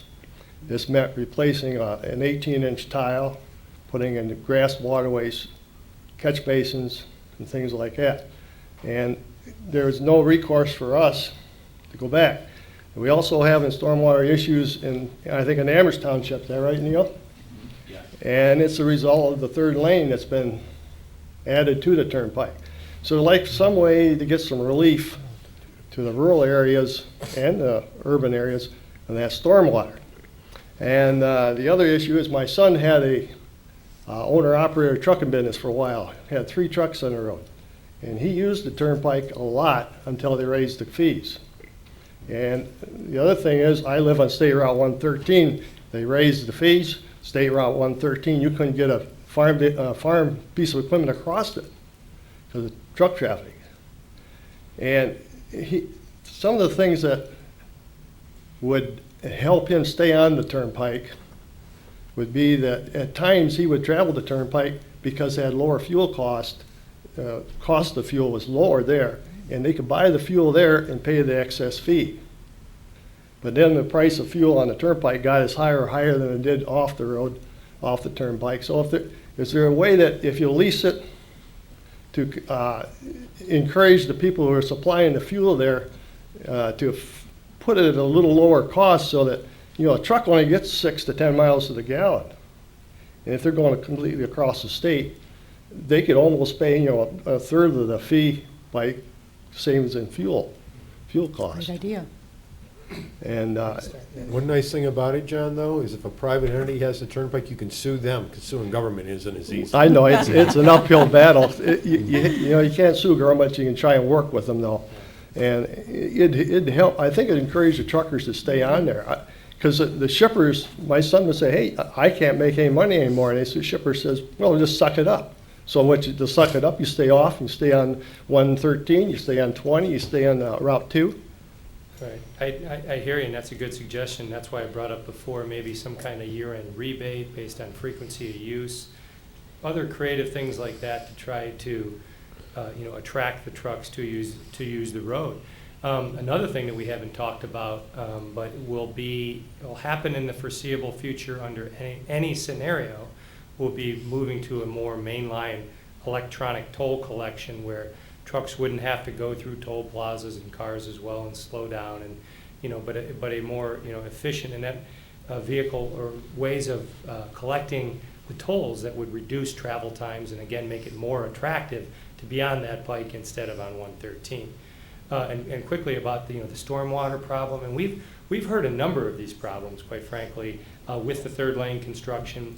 There's some slope failures at some bridge overpasses and some stormwater, and then because they never took any federal money, the turnpike has not had to follow all federal regulations that ODOT does around all of our interstate facilities, noise walls and other things. So they haven't even built noise walls through communities that need them. We recognize that. And again, we'll work out the formula about how and where the money's spent. But one component of that program will be a good neighbor program, which will have money go to directly fix all these, if you will, smaller local issues that exist right now, fix them immediately. Well, it's getting pretty critical on the stormwater. Of course, right now, we don't have to worry about stormwater. We just wish it would rain. Yeah. Thank you. Thank you. Hey, Jim, one last thing, request from me. The Township Association, they've been trying to get someone from your office. I spoke with District 3's manager about going to one of their association meetings the third Thursday of the month, since a good portion of the turnpike does go through the townships. You think someone from your office could come up and address them? Absolutely. That's in the evening at 7. Yeah, it'll be in the evening. That'll be me, Oh, okay. for sure, since I Yeah, if you could get back to me, I can get you in touch with the association Okay. and maybe get you in there in June or July. we'd be glad to do that. Okay. Thank you again. Appreciate all your time and answering all of our questions. Leave you with a nice little map of Lorain County here with some Yeah. detail. Did you bring a copy of the presentation? Yes. Would you like Would you that be as able to well? get it to our two news media reporters? Kate, can you raise your hand so they can see, and then Brad as well? So if you could get it to them, that would be great. Okay. Thank you. Thank you again. Thank you. Okay, where are we? We're on number 13. Under Job and Family, authorized purchase service agreement with Child Care Resource Center, Lorain, to provide certification training for Type B child daycare providers for fiscal year 13, effective July 1st, 2012 through June 30th, 2013, in the amount not to exceed $14,391. Authorized director to execute and amend for changes in programming, content, and increased value on behalf of the board. Prosecutors approval as to form. So moved. Second? Discussion. Ms. Kowski. Aye. Mr. Williams. Aye. Mr. Kayla. Aye. Authorized purchase service agreement with Information Technologies and Training Norwalk to provide Microsoft Access programming and staff training effective July 1st, 2012 through September 30th, 2012, in amount not to exceed $18,750. Authorized director to execute and amend for changes in programming, content, and increased value on behalf of the Board of Prosecutors. Approve as to form. So moved. Second? Discussion. Ms. Kowski? Aye. Mr. Williams? Aye. Mr. Kayla? Aye. Authorized purchase service agreement with Murray Ridge Production Center, Elyria, for cleaning services at Job and Families Building for state fiscal year 13, effective July 1st, 2012 through June 30th, 2013, in the amount not to exceed $4,500. Authorized director to execute amendment for changes in program and content and increased value on behalf of the board with prosecutor's approval as to form. So moved. Second. Discussion. Ms. Kowski? Aye. Mr. Williams? Aye. Mr. Kayla? Aye. Mr. Cortez, County Administrator? I have no additional reports this morning, thank you. Mr. Innes, Assistant County Prosecutor. Commissioners, I do have one matter of imminent court action that I would like to discuss in executive session. Commissioner's report. Well, Mr. Bourne is here. Mr. Cortez, I had sent you an email regarding the Soil and Water Conservation District, and I see that you sent an email to the rest of the commissioners, and Mr. Kalo had responded that as long as you would provide the NPDS Phase 2, that he would be willing to try to figure out how to go ahead and fund your Soil and Water District. And I didn't see anything from Mr. Williams. Did you have an opportunity to look at that email? I've been actually having a lot of issues with my email. Okay. We're waiting for Ernie to get back, but yeah, I would be in support of that. So are you going to be able to perform those services for us? Yes, I just kind of review a little bit. Our budget request was for $105,000, and that would cover our staffing. We have one full-time individual who pays half of her health insurance, and then we have two part-timers. John Nazalik, who does the stormwater, and he works 3 days a week. Currently, we have 12 applications that he's dealing with from 2011. This year, we already have 22 new applications. So things are starting to pick up in Lorain County, which is good. That's good. And he only works 3 days, and he's loaded. And also, he's trying to pick up the EPA permits, which there are 60 open in the Lorain County that need to be closed. And his fear, and also Dan Boleski's fear, is the EPA is going to pull an audit on us. And those 60 could cause us some issues. So John's working on those as much as he can. Is he doing Phase 2 also? That's Phase 2. That is for Phase Yeah. 2? Okay. Mhm. And the 60 are EPA permits, which are, commercial, industrial type stuff. And we also have a part-timer, Carl Schneider, working 2 days a week, taking care of the rural calls, complaints and drainage, and advising people on how to do some things in the farm.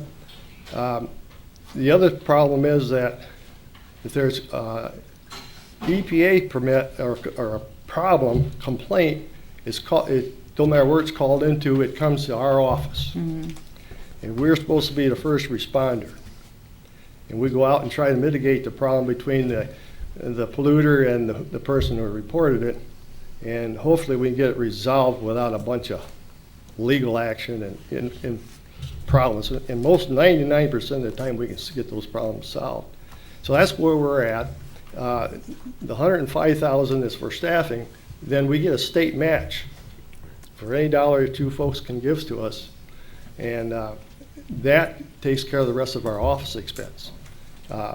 We need to hire some extra help for John, maybe replace him with a full-time person down the road, because things are really starting to roll here in the county. It doesn't look like it, but it's going to happen. Do you earn any revenue in? There are fees connected with that come directly to the county treasury. Okay. So I'm not sure how much is really generated there. But if And we- things start picking up, then more fees will come in? No? It's never going to cover it. I think we generated like $500 last year. Okay. Even, Well, it was several thousand, but Jim's right. It isn't a lot of money, but it's some. It really doesn't cover the cost. One of the, it doesn't, and this was one of the things we were going to fold into the building department and get economy of scale out of the building department to do these things.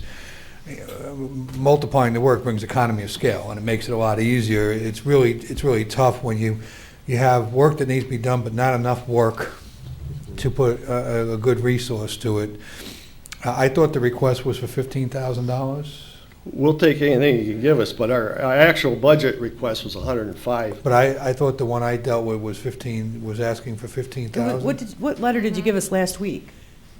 Was it 15? The last budget request was 105,000.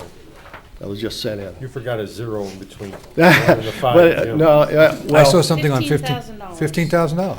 $15,000. right, $15,000 would get us started.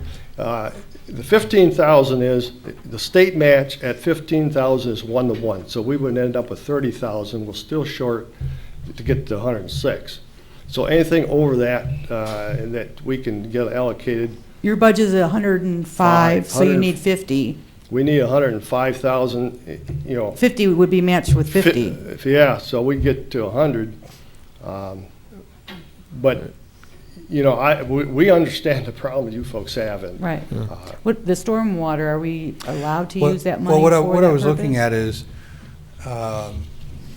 I was specifically dealing with $15,000, and as I wrote to you and supported that, I was going to do, an advance in, advance out, because it was indicated that we would get some rent payments back to the county.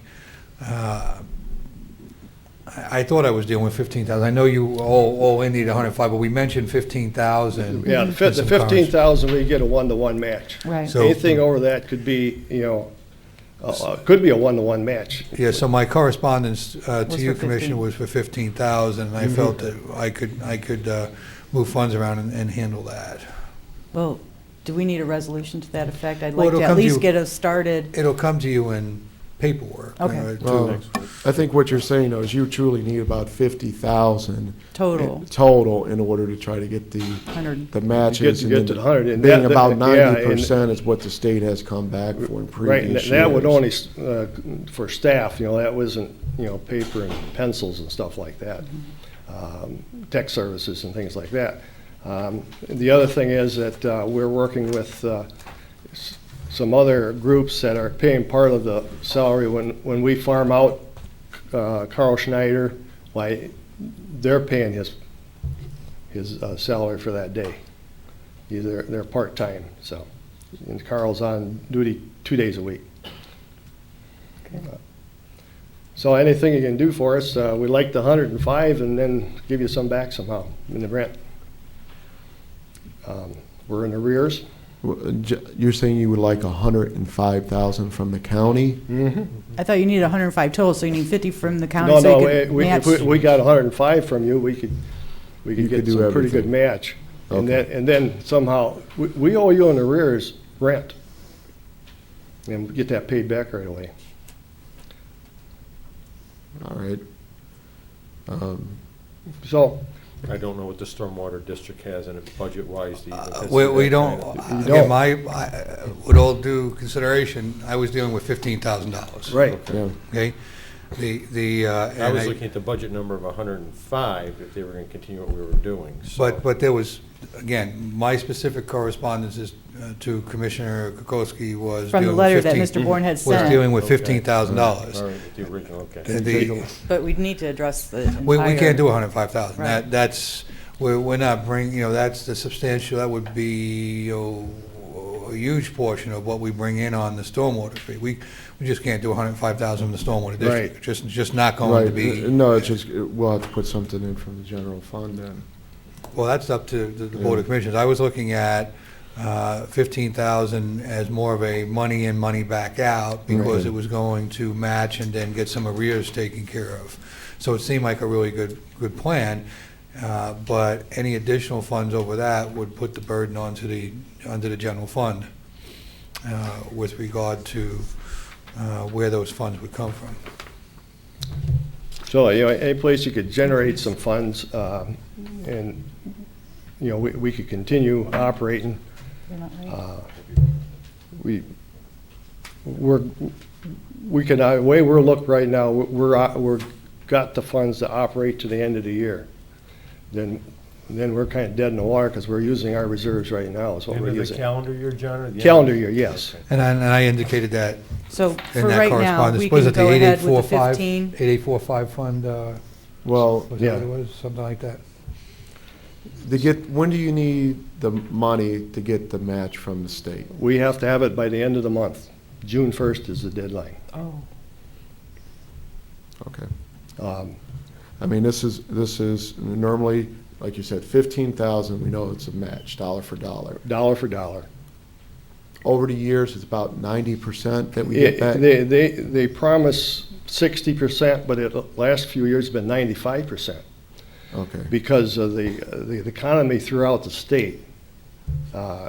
It goes to whoever will pony up the money locally, and they reward the people who pony up locally. Right, because a lot of communities aren't funding it at all, Right. like us.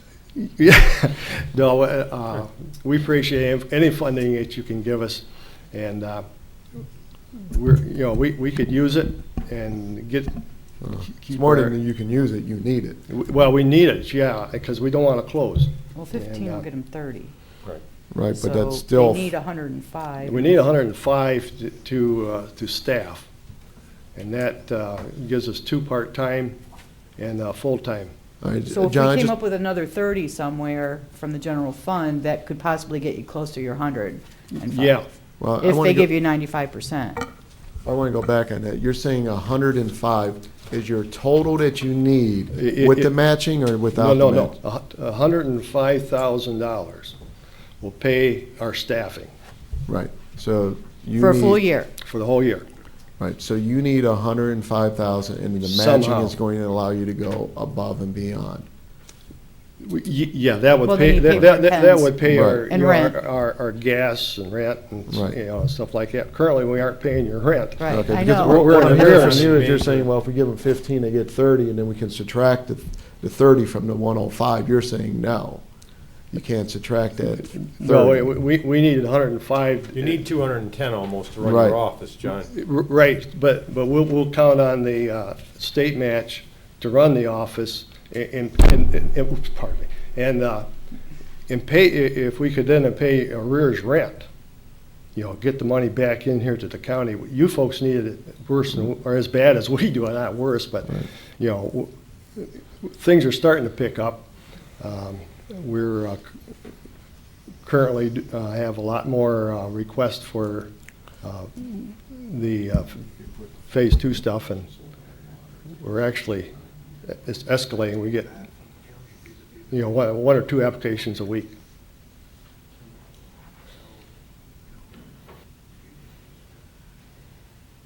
Yeah, what I asked was with the 15,000, if we could put that in, and then take a look at funding the rest from the general funds, what we were discussing up here. Well, I guess, One meeting, which is on the 30th, it's not leaving it much time. It just has to be in place by the end of the month, and then I think the following week is when the state comes in and says, okay, what do you Yeah. got? I mean, I would be in favor, since we are going to get matching dollars, to go through and come up with a way to get this funds for them. Well, if you're going to talk about getting matching dollars, you've got domestic relations sitting in the back, and I know they've passed on it because of lack of matching dollars. Now we're opening an entire new can of worms. No offense, John. Oh, yeah. I'm not, I Water does a very good we're job for it. well, yeah. yeah, and it's something that we have to have, and it's not, this is Let a me- matter of them closing completely, not, Yeah, let me explain the 15,000. That is, I recommended we do that through the stormwater district. You don't need to do a lot here for that because that's separate from the general funds, right. okay? So that we could have did that administratively through the stormwater district itself, and that would have been an advance in to take care of that 15,000. Anything above that, I think that you're going to have some discussions with regard to money in the general funds. Yeah. Well, See, But I will also say that we've done, I want you guys to understand, we've done all of this stormwater work and all this stormwater district and everything we're doing. We haven't funded any department to do that Right. work, I know. and it's been massive. I know. yep. And that goes for Ken's department, your soil and water. it goes to community development. I mean, the prosecutor's office, I always leave them out, and by God, I don't know we would have got this far without the legal counsel and all the advice from there. So nobody's been funded from any of that, and Right. we've absorbed all this work. So this is a bit of a change when I'm recommending that we put this $15,000 out there. I just thought that the county was going to get it back vis-a-vis the rent, and we do the transfers later. Well, and that's the thing, with the rent, I wanted to bring it up, Mr. Innes, make sure that we're not crossing the line on anything. We've been forgiving the rent. You on have, that. and We've been billing, we just haven't been receiving, because we know you don't have any. Right, I think we're in arrears around 30,000. You're not the only organization. I know. I mean, that's just been what we've been doing to help But, other organizations out for the by- last 2 years. By allocating us more money, I think it'd be a Soil and Water's obligation to pay their arrears of rent right back to you, so, you Right. know. So with the 105,000, you'll be able to pay that Well, back. we'd pay the arrears rent back to you, put it back in the county treasury. And that would be completely legal, and then continue with May's rent due, I think it's like 34,000 or 30-some thousand we owe you. So we'd end up $56,000 would actually be the general fund. Would be probably Hard number. net, and then, Ted, after that's with May's rent, then we should continue to pay rent the rest of the year, pay that money back to you somehow. But the problem is the cash flow for you folks. Yeah. And the more that you can allocate to us, the more state match we'll get, and we'll operate off the state match and reimburse the county for the rent. What is the rent that you currently owe us? I think around 30-some thousand dollars of arrears rent. Okay. So we give you 105, and then basically the 30,000 comes right back to us, Yes. plus the additional monthly rent, so. So anything you can do, we appreciate it. We're currently going to be able to keep the doors open till January. We're using our reserves. We're operating on those. Those will pretty much depleted by then, we think. And we need to actually put more people on to do the phase two, because John is really getting loaded up now. And we're hoping to, make progress there and maybe eventually get to the point where you have somebody full-time in the office to do the phase two. So anything you do for us, we appreciate it and work something out. But that funding has to be in place by the end of the month to get our state. End of June, I thought. End of May. End of May. End of May to End get of May. state match on it. And last year it was around 95%, so it's quite a bit of money. So it'll get us back to where we can continue to operate with part-time staff. And we need to hire some more. We're wanting to hire somebody to do the phase two to help John out. So Okay. things are looking up. Thank you. Thanks, John. Lisa, I'm looking at the estimated revenue that you gave to us. Ted just told me that it needs to be revised. It's not accurate. There's just one line, line number 24. Which page? Page one? Page one. Is it, what is it supposed to be? We're going to lower that revenue estimate by 2,500, not increase it by 25,000. Unfortunately, it came up this way, and it was just caught this morning. Yeah. So we got to deduct 2750 from page 3. Correct. Is the Or Budget 27.5. Commission going to readjust our certificate? Within the next,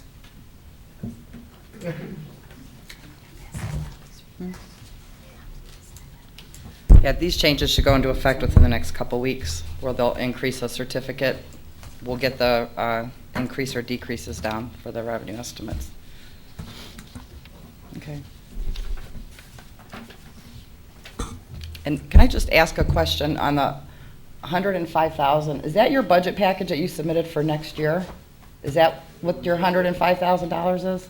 It was just submitted here a couple days ago. Yeah, so he's referring to his 2013 budget package that he just submitted for next year's budget. just to clarify that. 100, and it was 105? Yes, I thought that number sounded I familiar. think there was a budget request for the appropriation year of 2012, too. The 15,000, I remember seeing the letter, but I kind of thought No, I the think, 100. it's the way the state cycles, but it would include 2012's appropriation. Oh, okay. Okay, what you have is a tax budget for 2013. Right, which they fill out, and we just got it back from them. So there's Two the different need- things. Yes. Okay. Two different years. I knew I heard 105, or I knew I'd seen 105,000 in my office. That's Stay all. up there for a second too, Lisa. You received a letter from Mark Stewart's office regarding his budget request regarding the Budget Commission. I didn't get that. Oh, you didn't get that? No. Mm-mm. I don't have it either. It did have a prosecutor's opinion attached It to had, it yeah, from Greg 20 years White's ago. prosecutor's opinion. What He is it? told Who me, is it addressed It's when we were in the addressed to budget. Lisa. I never got that. You never got it? No, I just, This is the one with where, and I don't think there's any denial here that there's a need to fund the Budget Commission for their work. The issue isn't whether it gets funded, the issue is, Who funded has it been funded already? Vis-à-vis the auditor's budget. He's showing $59,900 that I'm assuming he wants us to give to him to run the Budget Commission. he did tell me in the Budget Commission meeting last week that he was going to be submitting a prosecutor's opinion as well as. Yeah, but there's nobody's arguing about that opinion.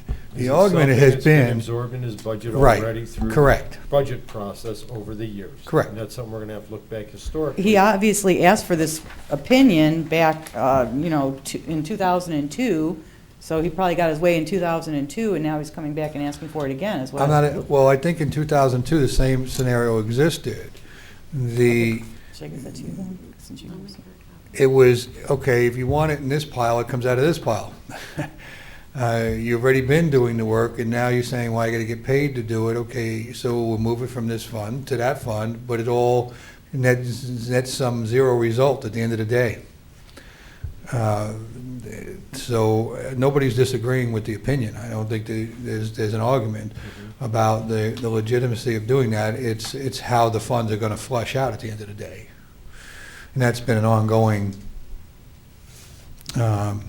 point of friction for, a decade. Was there ever any result from a decade ago, if you remember through your notes? We have the same discussions and we get to the same point. I remember back then that accounts were set up. There is a department in the general fund for Budget Commission, but nothing's ever been placed into it. So it's being paid out of the general fund, right? Or is it being paid Right. out of Mark Stewart's auditors? I believe it's the tax settlement department who's paid out of the general fund that. Well, you do the can't work for reduce the a budget, Commission then as well. somebody will suddenly say, well, then I'm no longer doing this work unless you pay me. That gets you nowhere, right? Yeah. And as I indicated, the board has put more and more work into more and more of our departments, and while at the same time subtracting resources from those departments. I think I've groused a little bit to you, Commissioner, about blood from a turnip. But the realization is we're all suffering under the same requirements. Everybody's working harder and smarter. True to our word, we have yet to draw any resources off the stormwater funds that are coming. We're looking at some more development here that we're going to be moving forward with regards to a land bank in the future, and we're trying desperately to absorb those workloads with current resources so that we put actual resources out into the community rather than paying more and more salaries and so forth with them. It's just tight right now. I believe this issue, and I don't want to argue with the auditor's office, but I believe that what was always said was that this work is being performed now. It was already assumed that when your budget was set, you'd be performing that work, and so they weren't agreeable to additional budget allocations to another part of that. Now, you may feel differently about that at this time and want to fund that. That's up to you, but this has been an ongoing debate for about a decade. And everybody's struggling. And I know they Absolutely. are too. I I know. think I sent you Everybody- guys some correspondence with regard to what's going on with some of our payments. Yes. And with I will Delta tell you, Dental, and I will tell you, if that right. doesn't get resolved, you have. But did you see my email back? I It didn't looked see like it wasn't even 30 to 60 days out. It looked like it was current, but they had it, we need to get this payment on Well- time, or, we're not going to Well, provide by the time benefits. it gets shot out, and I get a correspondence from them and it works through the process, there's been some payment, then it stretches again. I can tell you that everybody's running out of patience with regard to all that. And I know that, I don't think they're doing anything purposefully downstairs. They're struggling too. You just need to but- find a way to work smarter. Well, unfortunately, suggestions of how to get these things done have not produced any outcomes that are hastening the process to a point where we're not going to run into some serious difficulties. But this one here affects thousands of people. And not just people in this building or that building, it's all over the county. 'Cause we have a lot of partners. Absolutely. In our healthcare. On another note, I'm not sure if you know about this, but the property that's across the street from the Justice Center is for sale, that I know we were trying to get years ago, but I know we probably don't have the money for it now, so I'm going to pass that on to you. Actually, I've already responded to them, told them that we were broke and we weren't interested in the property. I figured that was going to be your answer. And then the last thing, we do have a press release from the Sheriff's Office. It says the Lorain County Sheriff's Office will be conducting high-visibility traffic enforcement for Memorial Day weekend starting May 23rd through June 2nd. Additional deputies will be on the road in an effort to reduce speed-related accidents in selected areas throughout Lorain County. Stepped-up enforcement of seatbelt violations will be part of the enforcement blitz as well. Seatbelt use in Lorain County in 2011 was 74%, and this is far below the national average. Areas that will be targeted will be State Route 254 and State Route 57, State Route 511 and Baumhart Road, State Route 252 and Sprague Road. So everybody be safe, no drinking and driving, and have a great Memorial Day weekend. Yep. A few things. First of all, congratulations to Chief Kavanaugh from our Sheriff's Department. He was honored as the Police Officer of the Year in the Cleveland area. They had a dinner for him on Saturday night. I couldn't attend. I was at a wedding. I'd like to thank Avon Lake Mayor Zilka and his city council for inviting me Monday night to discuss the county land bank and the fire dispatch. It looks like they were very positive. The chief spoke highly of it. Can't wait to get on board, so hopefully city council will agree with that. I understand it's done. You can, I got a call from the chief and It is it's done? done. Okay, well, I left the council meeting, so they must have voted on it afterwards. So, you were there, you gave him the statistics. I got a call from the chief. We're working out some MOUs with regard to some assistance we're giving them on a temporary help on buying some equipment. And I anticipate within, half a dozen weeks that we'll be up and dispatching their fire in Avon Lake. And that brings us to how many, Commissioner? I gave you the And give us statistics. 17 then, And so we're only really missing. couple three. Couple three. Yep, wonderful, great job. They were very excited about it, and city council did a very nice job. Marty O'Donnell runs a great meeting. Also this week, the Pathways event I attended, Mr. Cortez was there also at Community College. You missed a great place to eat for $25, raising money for Pathways. There must have been 20 different people cooking, including Ed Oley from Mercy Hospital, Don Sheldon from EMH. Sheriff's Committee had some great buffalo chicken rolls. I think Jack Hammond from the jail actually made. Tim Alcorn had a great salsa, great event. I'd like to thank Main Street Amherst. They had a very nice fundraiser also on Sunday. Their wine and chocolate walk had a great turnout. Also, I've given to Hal, and I'll share with the board, I've given to our Community Development Director to please put these out and maybe send it over to our WIA. Joe Thayer is president of our county AFL-CIO and also a member of the Sheet Metals Union. They have a sheet metal apprenticeship opportunity. Hal has this to put on the screen. It talks about the dates, the times, what's required. Again, they're expanding. They need skilled workforce. How many bodies do they need? Have they- It doesn't say amount of bodies, Jim. I need to get one from, I'll get it over to, He was going to be here this One morning side, actually to talk about it, but he got called to a meeting in Sandusky. I spoke to him about 8 o'clock this morning. So. I'll have the one-stop folks give him a call. Okay. Because, we have the list, and we're working with Jobs Ohio, so it may be a good opportunity for a collaboration. Right. And then again, enjoy your Memorial Day weekend. Remember those who have served. End of my report. Well, on Thursday, the annual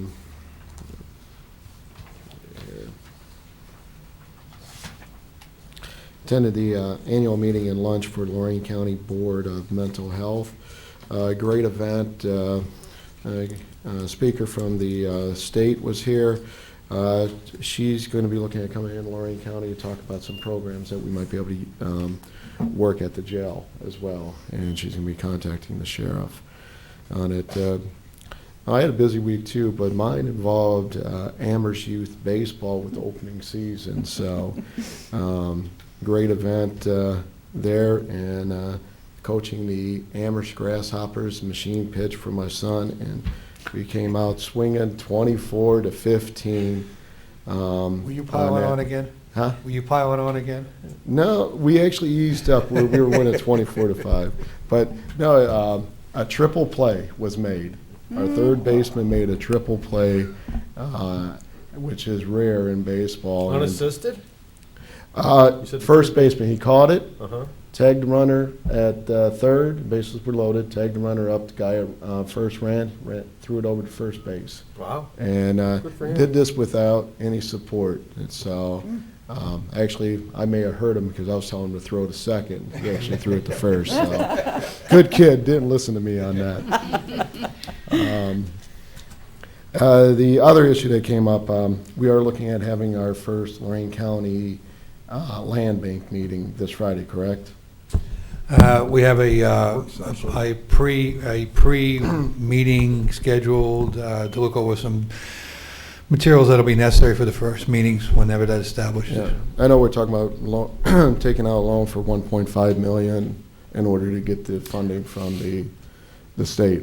One of the things that we'll need to do is actually, we'll probably need to take out a loan for close to $2 million. But there is the option of revolving that $500,000. If we had the 1.5, given that the first $500,000 is 100%, we could roll the 1.5, and timing would allow us not to need completely $2 million, but we definitely need $1.5 million to match the second $1.5 million. I think I can jiggle the books on the other $500,000. Don't talk about jiggling the books, Jim. I can make the dollars work harder for us with less resources. But as I've indicated in the correspondence I sent, since the new DRETAC funds are controlled by resolution of the Board of Commissioners, and Commissioner Williams, you and I had a talk about the perpetuity of those funds some time ago, it will require a wraparound from the county, similar to what we did with the Visitors Bureau years ago with respect to hotel, motel, bed tax collection, because you do control those taxes. Not only do you control whether they're there, but you also control where they're distributed to. Similar with the new DRE tax that was put on, so it would require a wraparound from the county and some guarantees there. As I've indicated, I've already explored borrowing potentialities so that we can be positioned very quickly to access funds, and I think that we could do some quick borrowing in less than 30 days, do the wraparound, and then do the non-general fund obligation commitment from those DRETAC resources to allow us to pay debt service on that $1.5 million. Okay. I know Holly Brenda was interested in coming to the meeting. And also, she has received all the materials. Yeah, she's going. Okay, and then we have other officials that would like to come. I know right now it's set up to be in the executive conference room. Would you mind just moving it out here and just having an open meeting? It's not a meeting, it's a work session. Well, it's a work session, same as basically admin session, work session. No, it's a work session. Admin session is business. Right. I thought we'd just start throwing some ideas out. I don't know if you saw my emails. I sent them back. Well, I sent it to Jim because I didn't have it direct or respond all, but. I got yours last night. I got Commissioner Kokoski's, and you've indicated that until we're ready to have the first board meeting, you wanted to have a small work session Just to get to ideas familiarize yourself with the document. I have not shared that with Commissioner Williams. Anybody else's? Yeah. Oh, okay, I sent it last night. Yeah, he sent it last night, and I was sending out the documents and so forth. So everybody should have received a huge amount of documents from me last night and some correspondence that is potentially what we're calling the initial board. And I also included the Mayor Brenda on that. Well, I suggested her because, well, I think she had had correspondence with Mr. Williams, and we also had talked about possibly making her an alternate to the board at one time, so I thought we should keep her in the loop since she has been actively pursuing and talking about land bank for quite some time. Yeah, no, my thought is we should just have it here if people want to come. They can at least listen in on it. Well, my concern is, do we have to have that money spent by the end of this year, the demolition? 2013. 2013, okay. I Now, was thinking, we how are have we to gonna make, get that done? just since we're dialoguing in between things, we have to make application prior to June 30th. They're going to be watching this. The drawdowns on these funds is going to have to happen pretty consistently, or they have said outright in the processes, in the paperwork, in the application, if you're not spending your money, we're going to reach in and take it. It's going elsewhere. It's not one of these, they're going to wait until the end of the period, and they're going to say, oh, well, we didn't get this and that. If they don't believe work is on an ongoing basis consistently being applied, they will reevaluate your grant and withdraw your funding. I find it interesting. I like it. Right. It's real aggressive. And I'm going to be looking to steal somebody else's funding. Yep, absolutely. Not have ours taken. Because I think there's going to be some additional dollars out there. I also do not believe that every community is going to get its act together and be able to apply for the dollars that are out there. Therefore, I think there's going to be some potentiality for us to ask for more dollars. Good. And I want us to be ready to ask more dollars. That's why the lending scenarios that I'm going to talk to you about, we'll do short-term lending so that we can also borrow more money if we need to, we can access more dollars. Remembering that this will not be a general fund obligation, these funds will be shored up through the delinquent and real estate taxes, so it doesn't come from our general fund. Doesn't the Port Authority still have a line of credit that we can access? We have a letter of credit that underpins from non-tax source, from non-tax revenues, fees for services, that does for bonding, but not for this type of financing. But again, I'm going to go over a lot of those things, but first, got to get the land bank up and established, get all the paperwork done. And there's a lot of reading I sent you, tons of documents that are all potential work documents for the group.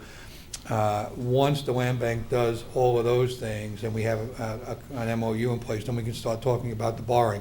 I just wanted everything to run concurrent so that we're able to move very, very rapidly, because June 30th is going to be on top of us tomorrow. That's for sure. It's 5 weeks away. Mr. Innes, with it not being set up as a corporation yet, having us work together and talk about lending money going through the Port Authority and that, any issues there with having a closed meeting?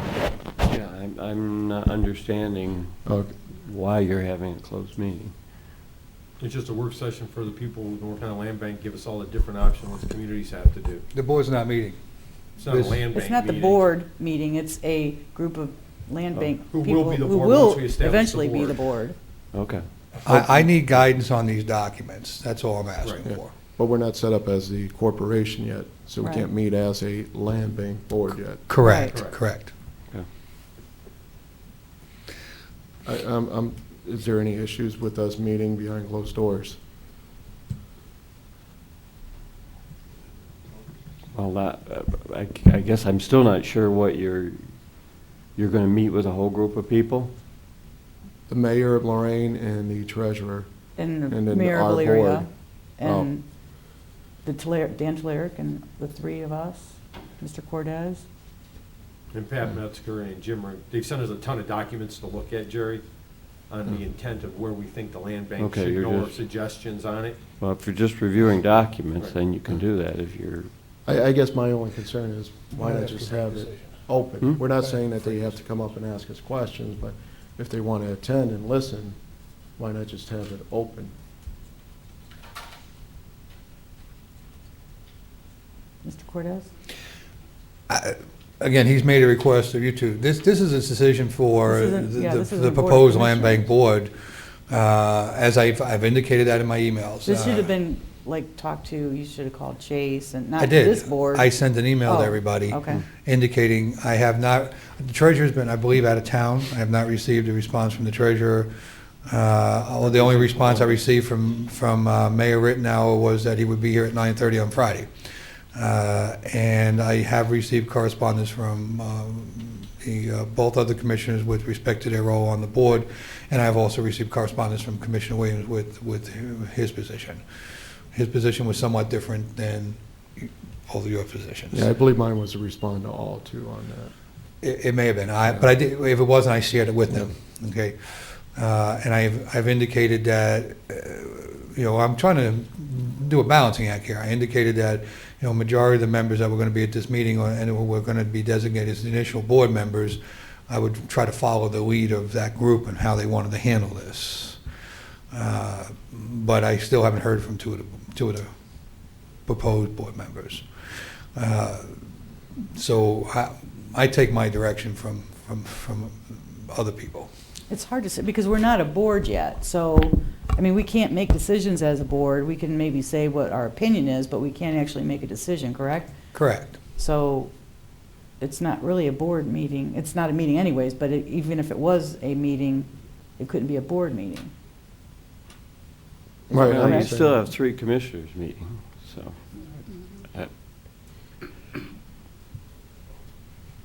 If all you're doing is reviewing paperwork, that's one thing. If you're going to be engaging in some discussion that reflects on eventual decisions that the board would make, then I would agree with Commissioner Williams. Which board you're talking about? Well, either board, either the commissioners or the eventual land bank. I think we need to make a clear. You can't. I think you need to make a clear separation, as we've done with the stormwater district, with regard to what I happened. agree, but as Commissioner, you just said, the land bank has not been formed. But if the 3 of you meet as commissioners and you're discussing things that Could we do a eventually decision? become the basis of decisions that you make as land bank officers, if you're going to discuss things you're going to do and where you intend to go with this, and I agree with Commissioner Williams, it should be open. That's different from just reviewing documents and saying, familiarizing everybody with what the documents are and reviewing, like when you review bond documents, just to sit down and review bond documents and go through them and understand what they are is one thing. If you're going to start discussing things about, for instance, the plan of the land bank, then I think you ought to do it in an open meeting. All right. We can do it out here. Yeah, we'll do it out here, because sometimes we might think we're just going Well, to review documents and then it goes into something that's exactly the problem, more, is so. we might start off with thinking this is Right. what we're going to do, but then all of a sudden somebody starts talking something and Leads to one you thing. can accidentally start getting into a discussion that becomes problematical. So. Okay. So we're going to meet out here at 9:30 on Friday, Yeah, that's fine. May 25th. Okay. That's the end of my report. Okay. Teresa? Board correspondence? I move the reading be waived. Second? Discussion. Ms. Kowski? Aye. Mr. Williams? Aye. Mr. Kayla? Aye. Public comment? I think everybody's left Anybody us. No, this young gentleman over here. I don't know. Anybody wishing to come up and ask us or discuss anything today? Seeing none, I move we go into executive session as outlined by the administrator. And Jerry, did you have something also? I did have And- one. And the assistant county prosecutor.